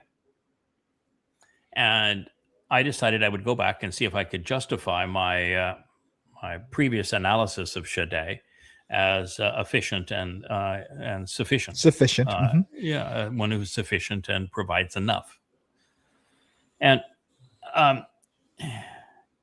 you don't, if you look at all the words surrounding the SHD prefix of the word, you find nothing but demonic, destructive, plundering. It's really a bad term. And I think she meant it that way. If you go the opposite way and you go from the back of the word to the front of the word and you look at day, Daleth, Yod, what you find is one who is sufficient, who provides what is enough, who's there to give what is needed to accomplish whatever has to be done. And that's how originally I found it. And so So I'm already now thinking when she's saying things that are horrible about God, she didn't mean it that God is sufficient. God being sufficient doesn't work in this context. She's calling God demonic. Mm-hmm. What she's saying. And then she does. She says that Yahweh was Ra'ah with her. Mm-hmm. Ra'ah is a doubling down on Ra. Mhm. Rosh Ain is the word for evil, wrong, malignant, troubling, terrible, wicked is Ra, and Ra'ah is a doubling down on that. It's really, really bad. I mean, terribly evil. And she says that Yahweh was Ra'ah with her. Mm-hmm. And all of a sudden, sky fell. And I said, well, that's the answer. That's what we're dealing with here. Naomi is Israel. Israel's had that view of Yahweh for a very long time. They have blamed Yahweh for their plight throughout the entirety of the Exodus, and they have not changed from that position. They put Yahweh on trial during the Holocaust. They still blame Yahweh. Deep down, Jews are malignant towards Yahweh. And Naomi, which a name that means I'm favored, said, don't call me that anymore. I want you to call me embittered. Mara, yeah. Mara, yeah, I want you to call me embittered and obnoxious because Yahweh has responded to me and he's been Ra'ah, evil with me, so I'm embittered. And she came back with that mindset. And what that is telling us is that Israel still has that mindset. Mm-hmm. And that's the mindset of those who are even going to be the final remnant. And remnants sha'ar is used throughout the presentation at would be awkward times in the text itself to direct our attention to this final remnant. Mm-hmm. And shub is the most repeated verb. You need to come home. And so she's not actually doing this on her own recognizance. It's Ruth that is not declaring who Ruth is. Ruth is declaring what she's going to do for Naomi. She even tells Naomi, stop it already. Yeah, it's a goy that takes Israel home. Stop pleading with me to go away. You need me to continue. Mm-hmm. And let me tell you why you need me to continue. And then she delivers the greatest soliloquy in the history of the Torah, prophets, and Psalms. No one has a greater succession of lines than what she came forth with at that moment. And what she's telling Israel, the whole of Israel, prophetically, is that you're embittered towards God. And you need to drop that shit. And you need to return. And I'm here to make that possible for you. Mm-hmm. She even has, in the midst of her saying that where you go, I go. Where you live, I will live. Where your people are my people. Your God is my God. She says that her intent is to so please Yahweh with her intervention in this regard that it's God's decision to redeploy her again. Mm-hmm. Explains exactly who she is and what she's doing there. Yeah. She knew exactly who she was and laid it all out. And so the opening chapter of Ruth is an explanation to Israelis to come to grips with who they are. You know, first there's this demeaning attitude towards Moab. Mm-hmm. But Moab is Lot's descendants through his daughter, right? Mm-hmm. Yeah. And so Lot was Abraham's nephew. Mm-hmm. So he's Babylonian. So are Abraham and Sarah.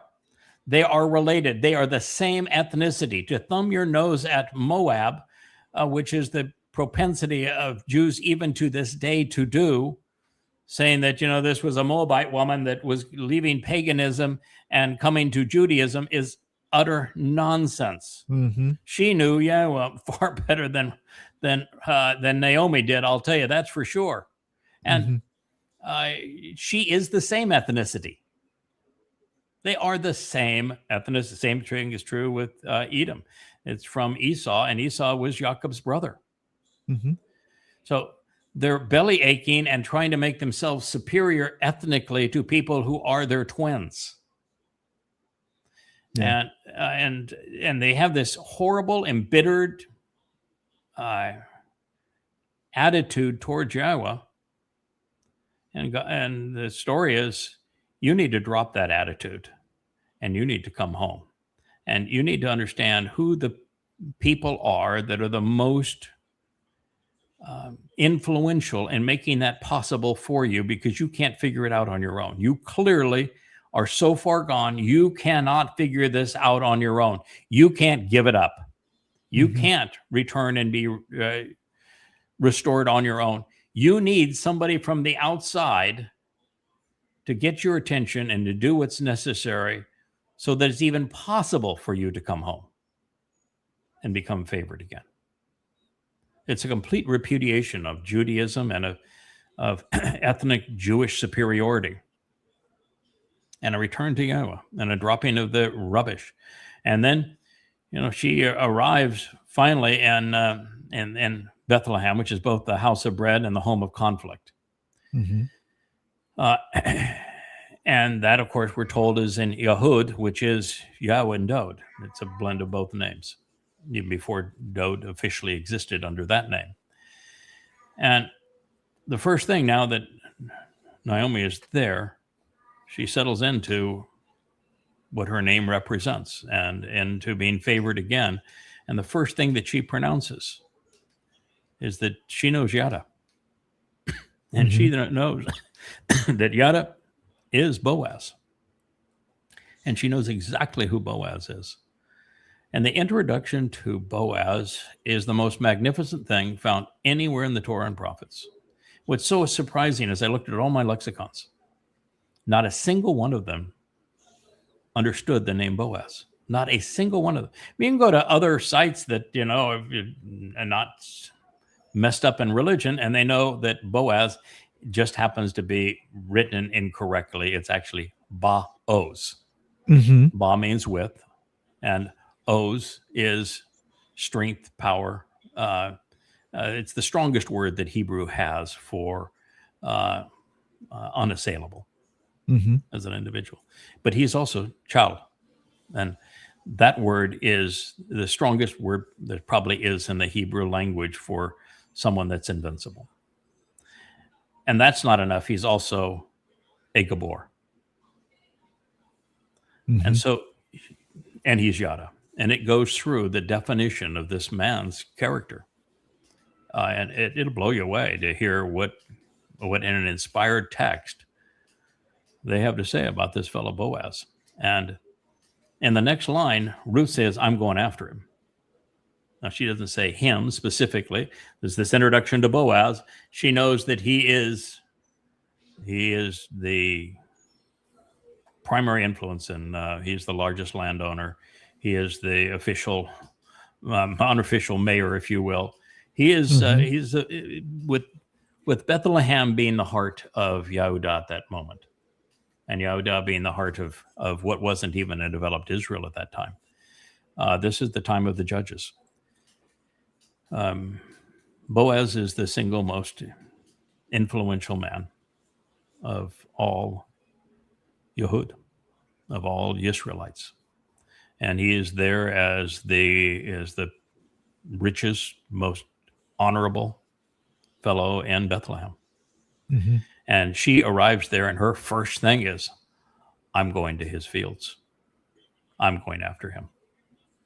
And what she realized is that she could be an extraordinary woman, but she couldn't do it alone. That it's their collaboration, it's their work together that made both of them. Neither of them are anywhere even billionth as effective alone as they are together. Oh, recognizing the synergy. Absolutely. Yeah. Yes. And she was the initiator in that regard. She knew exactly why she was there, exactly who she is. And she went immediately for Boaz. And of course, when they first meet, Boaz knows exactly who she is. Says, yeah, I've heard all about you. I know. You don't need to tell me anything. I know you. Well, they'd been married for a Right. few thousand years up to that point. So yeah, he probably knew her real well. But all the lines and everything that follows, it's and that's what I'm going to spend the next couple of weeks on, is finishing that book. It's such a reveal, so appropriate for this time, so powerful, such a affirmation of every place we have been led by God. So yes, I am in the midst of Ruth, and I did share the first draft of that first chapter. I've subsequently gone back into it and augmented it considerably in the speech that Ruth makes, where she says that my goal is to please Yahweh to the extent that he is so happy with what we have accomplished together that he chooses to redeploy me. And I'm talking about, what does that really mean? Mm-hmm. And I decided I would go in and have a discussion about the fact that this is actually the antithesis of reincarnation. You know, the purpose of reincarnation is to have a soul reincarnated. What Ruth is about is liberating souls from bodies. Mm-hmm. It's exactly the opposite. And rather than everybody going through this process, there's only 5 people in the history of humanity that go through this process. Right. That have to. It's, yeah, and it's the only way the only way that God could solve the crises of collectivized man was these 5 people are redeployed many times, 2 of them 8 times, one 7, and another at least 3. We'll find out, and 1 2. But we'll find out. Maybe the others have more experiences too. I'm on my job to figure out all the places where they may have lived. But it really is quite the story. So because anyway, you have said that being Yada, that doing the writing and working and everything is not something that people should want to do. It's not. Honor isn't the right word, but it isn't like a reward or anything. And it's a tough damn job. It is really a tough job. It's a long job, and it's a tough job. And we even find out that the Hebrew word for daughter-in-law doesn't mean daughter-in-law. It has no etymology whatsoever that would take it to daughter-in-law. What it means is to complete the job. Get her finished. And that was the purpose of being any one of these 5 guys. Your job is to be inserted at the absolute most desperate time for humanity, and to work at the mission until it's done, with almost everything working against you, and never giving up, never wavering, never giving up. You know, no one in their right mind would aspire to say, that's the job I want, until you fall so daggone helplessly in love with Yahweh, where you say, he deserves this. This is right, and it's good for him, and it's good for all humankind. So you want me to build an ark for 600 years, splinters and all, and black thumbs from the missing with the hammer? I'll build you a Teba. You want a Teba, a ship full of insights? We'll get her done. You want me to bring your son, who is wallowing in all manner of malfeasance, back to you when he won't listen to anybody? Okay, we'll get her done. You want someone that will raise a son so that he's comfortable of allowing the Romans who were occupying his city to crucify him? Yeah, we'll get her done. You want to bring Joseph back as Moshe, and you want him protected by the evil regime that you're going to essentially bludgeon, and yet be raised by his mother and father till he is really an adult. Yeah, well, okay, that's a tough place to work, but we'll get her done. I mean, that's the job. It's just coming back to Earth. Just coming back to Earth is a downgrade. Just having a body is a downgrade. God. Yeah, you were already out. You already made it. Yeah. I would be pissed. I'm sorry, but Yahweh, I love you. You want me to do something, I'll do it. But still, I would be like, man, really? I got to go down there. I gotta be born. I gotta live. 500 years with the smell of I said pitch. something. Come on. Yeah, I said that something the other day that is, I think, key to the whole thing.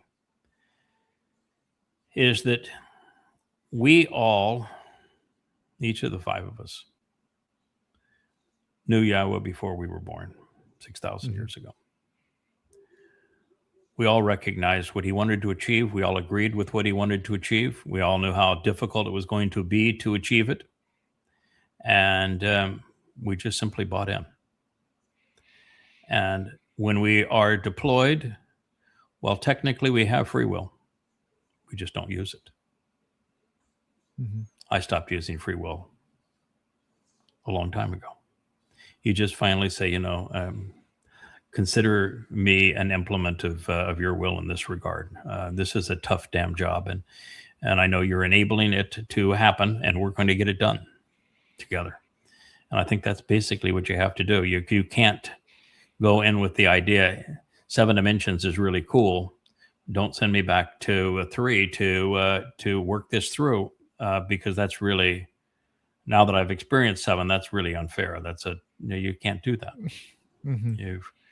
You've got to say that 7 dimensions is forever, and anything that we do to make our creator's experience more positive is more positive for us. It's positive for everybody.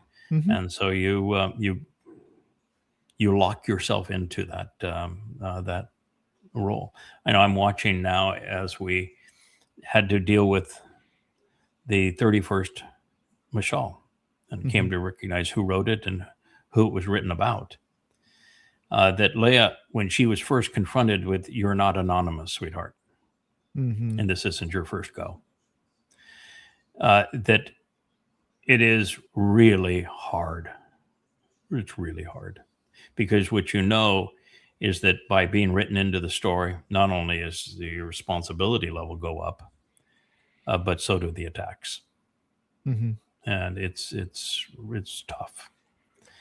And then you want to live up to the expectations. You don't want to disappoint God. And then you just get to a point where you have to release the whole thing. And the only way you release the whole thing is to say, I'm here for the duration. I will have no distractions. You're it. Let's get this done. Now, along the way, you do at the end of the day, say, all right, I put in another 14-hour day.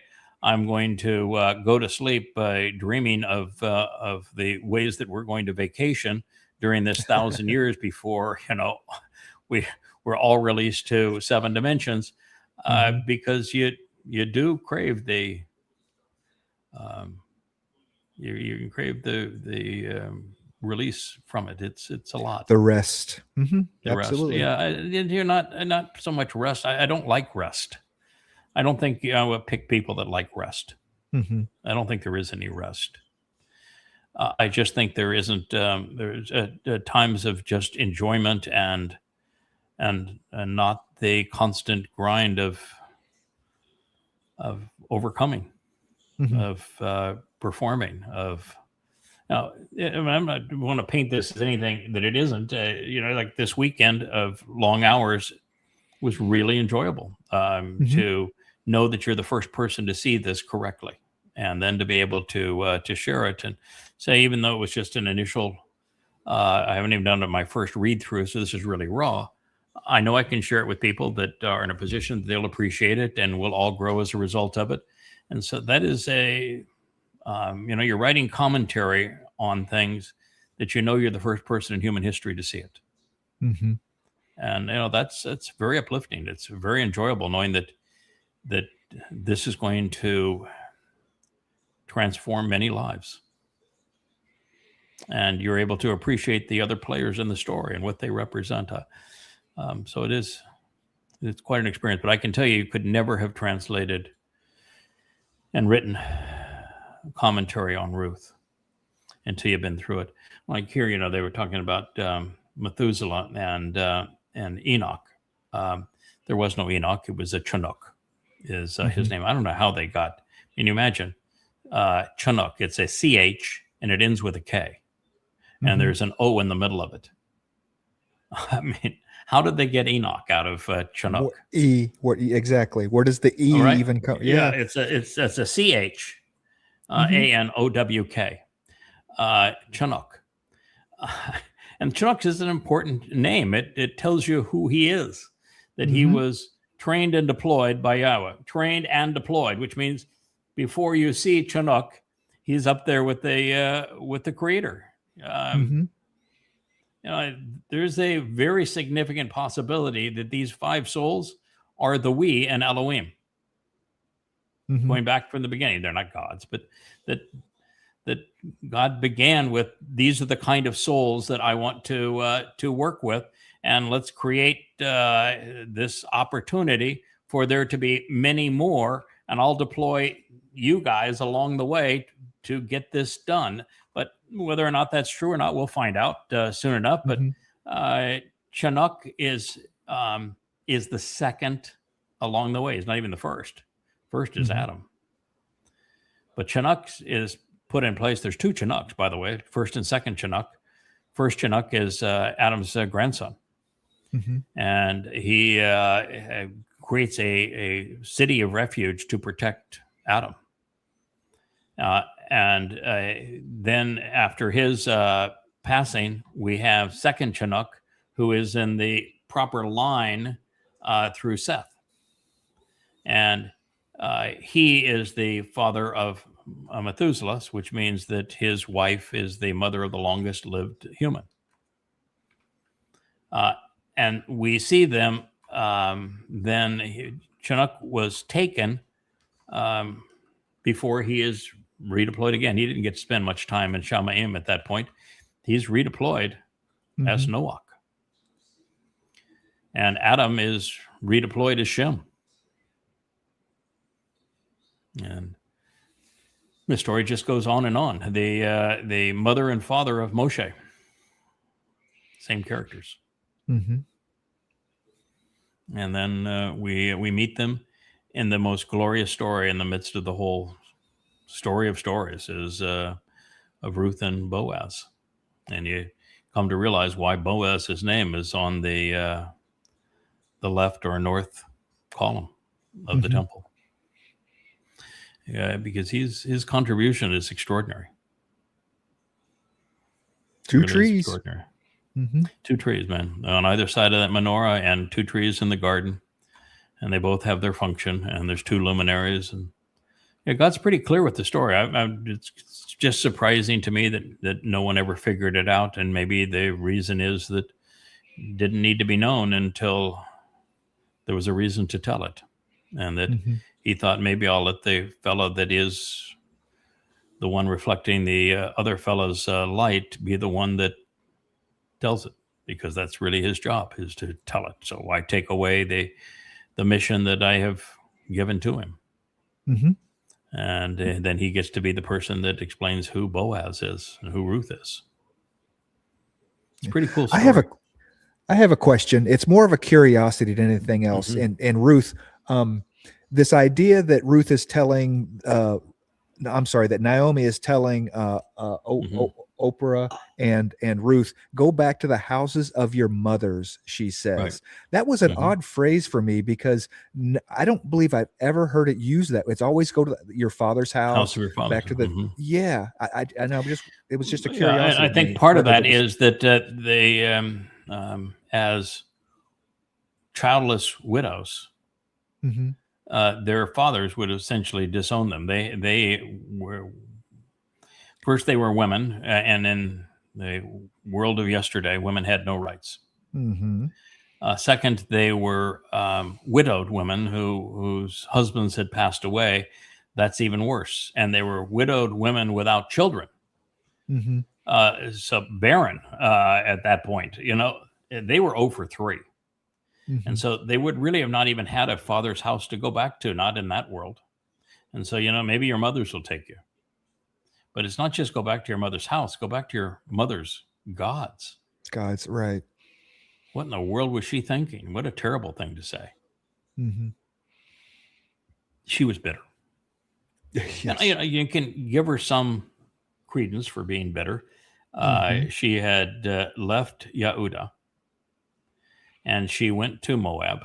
So she walked away from her people with her husband who died and her 2 sons. So she walked away with a husband and 2 sons, all 3 of whom die. Mm-hmm. One almost immediately, and the other 2 then found a really favorable reception in Moab because, one of the wives may not have been the ultimate prize. Ruth, for her moxie, for her intelligence, and she obviously was beautiful by the way the story is told. Mm-hmm. She would have been a prize. She would have been a teenager at the time. She's not going to go very Right. long without being married, but she's the prize of Moab, and so Yehud is able to marry her, but he dies almost immediately. And both of Naomi's sons are horribly named. Mm-hmm.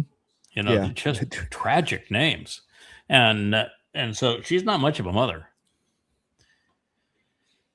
So, yeah, why would you go back to the house of your mother when your mothers were when she was such a crappy mother? And Yeah. you can't name her kids what she named her kids and expect them to get along with the other kids in the sandbox. Right. There was Yeah, going one to is be named some. Annihilated, and the other one's named Diseased. Yeah. Benjamin Benjamin's yeah, not it's even that bad, right? No, well, Then it you was have- Pain in my- Benoni is the original name. Son of Mhm. my affliction. It was Jacob that changed his name from son of my affliction to son of the right hand. But in this case, it's very much like Chawa having a son named a deadly spear and another one named waste of breath. Yes. Yeah. And that's what she called her boys at birth. It's pretty disgusting. And if you look at the 2 names of Naomi's sons, one was Annihilated, and the other one was Diseased Plague. Hmm. Why would you do that? Why would you do that to kids? Yeah. You know, and her name, has all these connotations of I'm lovely, I'm kind, I'm generous, and I'm favored. And she was anything but. Mm-hmm. Call me Mara. Oof. Yeah, call me Mara. Mara. Yeah, it's such an amazing story when you realize who the players represent and that every word of that story isn't told for the history of it.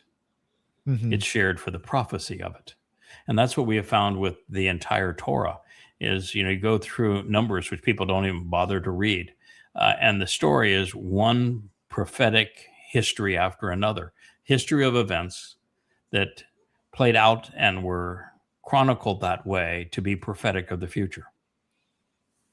Mhm. So, yeah, it was quite an experience. I'm looking forward to updating what I've already shared and continuing to write. And the days that we do 2 programs a day, it's pretty hard to get much done, but we'll give it a good go today. Well, I think I could speak with everyone that we could forego a Luminaries episode a day if we get more Ruth text on the back end. But of here's it. here's the negative if we're on negotiating. doing that. Ruth is part of the Luminaries volume of Coming Home. Mm-hmm. And we still in the Luminaries volume have to go through all things pursuant to Noach and the building Yeah. of the Teva, which were fascinating. Then we have all of Noach's life as he engaged with Abraham, which is really fascinating. And then we have the most interesting 6 minutes in Torah history with the birth of Moshe and the players around his birth. And then after that, we get to Ruth. So I want to be able to do a program on it, and we've got to get through all that material before we can do the program on it. Right. So if we don't Okay. keep up with the Luminary series, we'll never get to the program on the Luminary series where I can present Ruth as part of these programs, and I want to be able to do that. So we need to Okay. do both. We need to do both, my friend. There's a lot of information that's, once again, Yes, it's a Coming lot of information, and it's cool information. It's really, really stimulating information to recognize that Naomi really is Israel. Mm-hmm. And she's being used prophetically to speak about the remnant of Israel and the attitude they have to the very end, and how Ruth had to go through a time of trouble. She lost her husband. She lost both of her kids. She was away from her own people.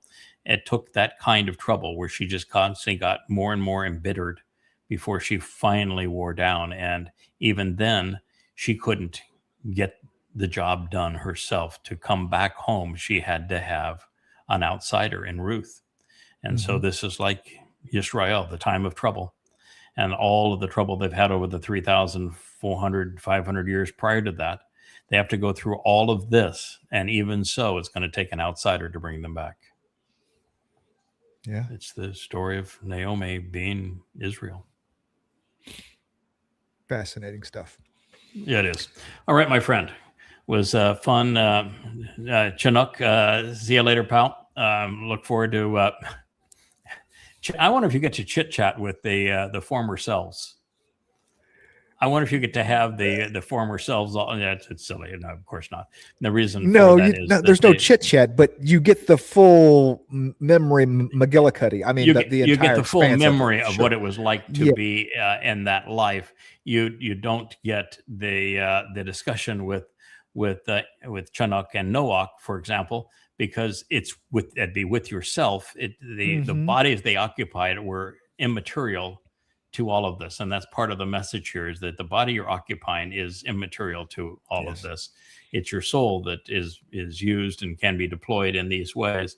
And so Chinook and Noach and I could have a conversation just like we're having a conversation now. It's all the same guy. The bodies that are an immaterial part of the whole process.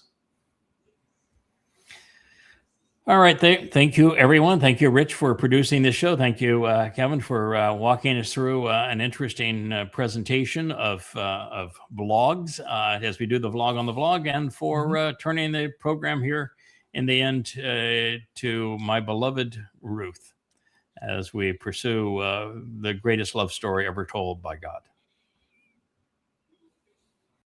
Hey there, thanks for tuning in. That was Fetch. Gotta run now. Catch y'all on our next podcast.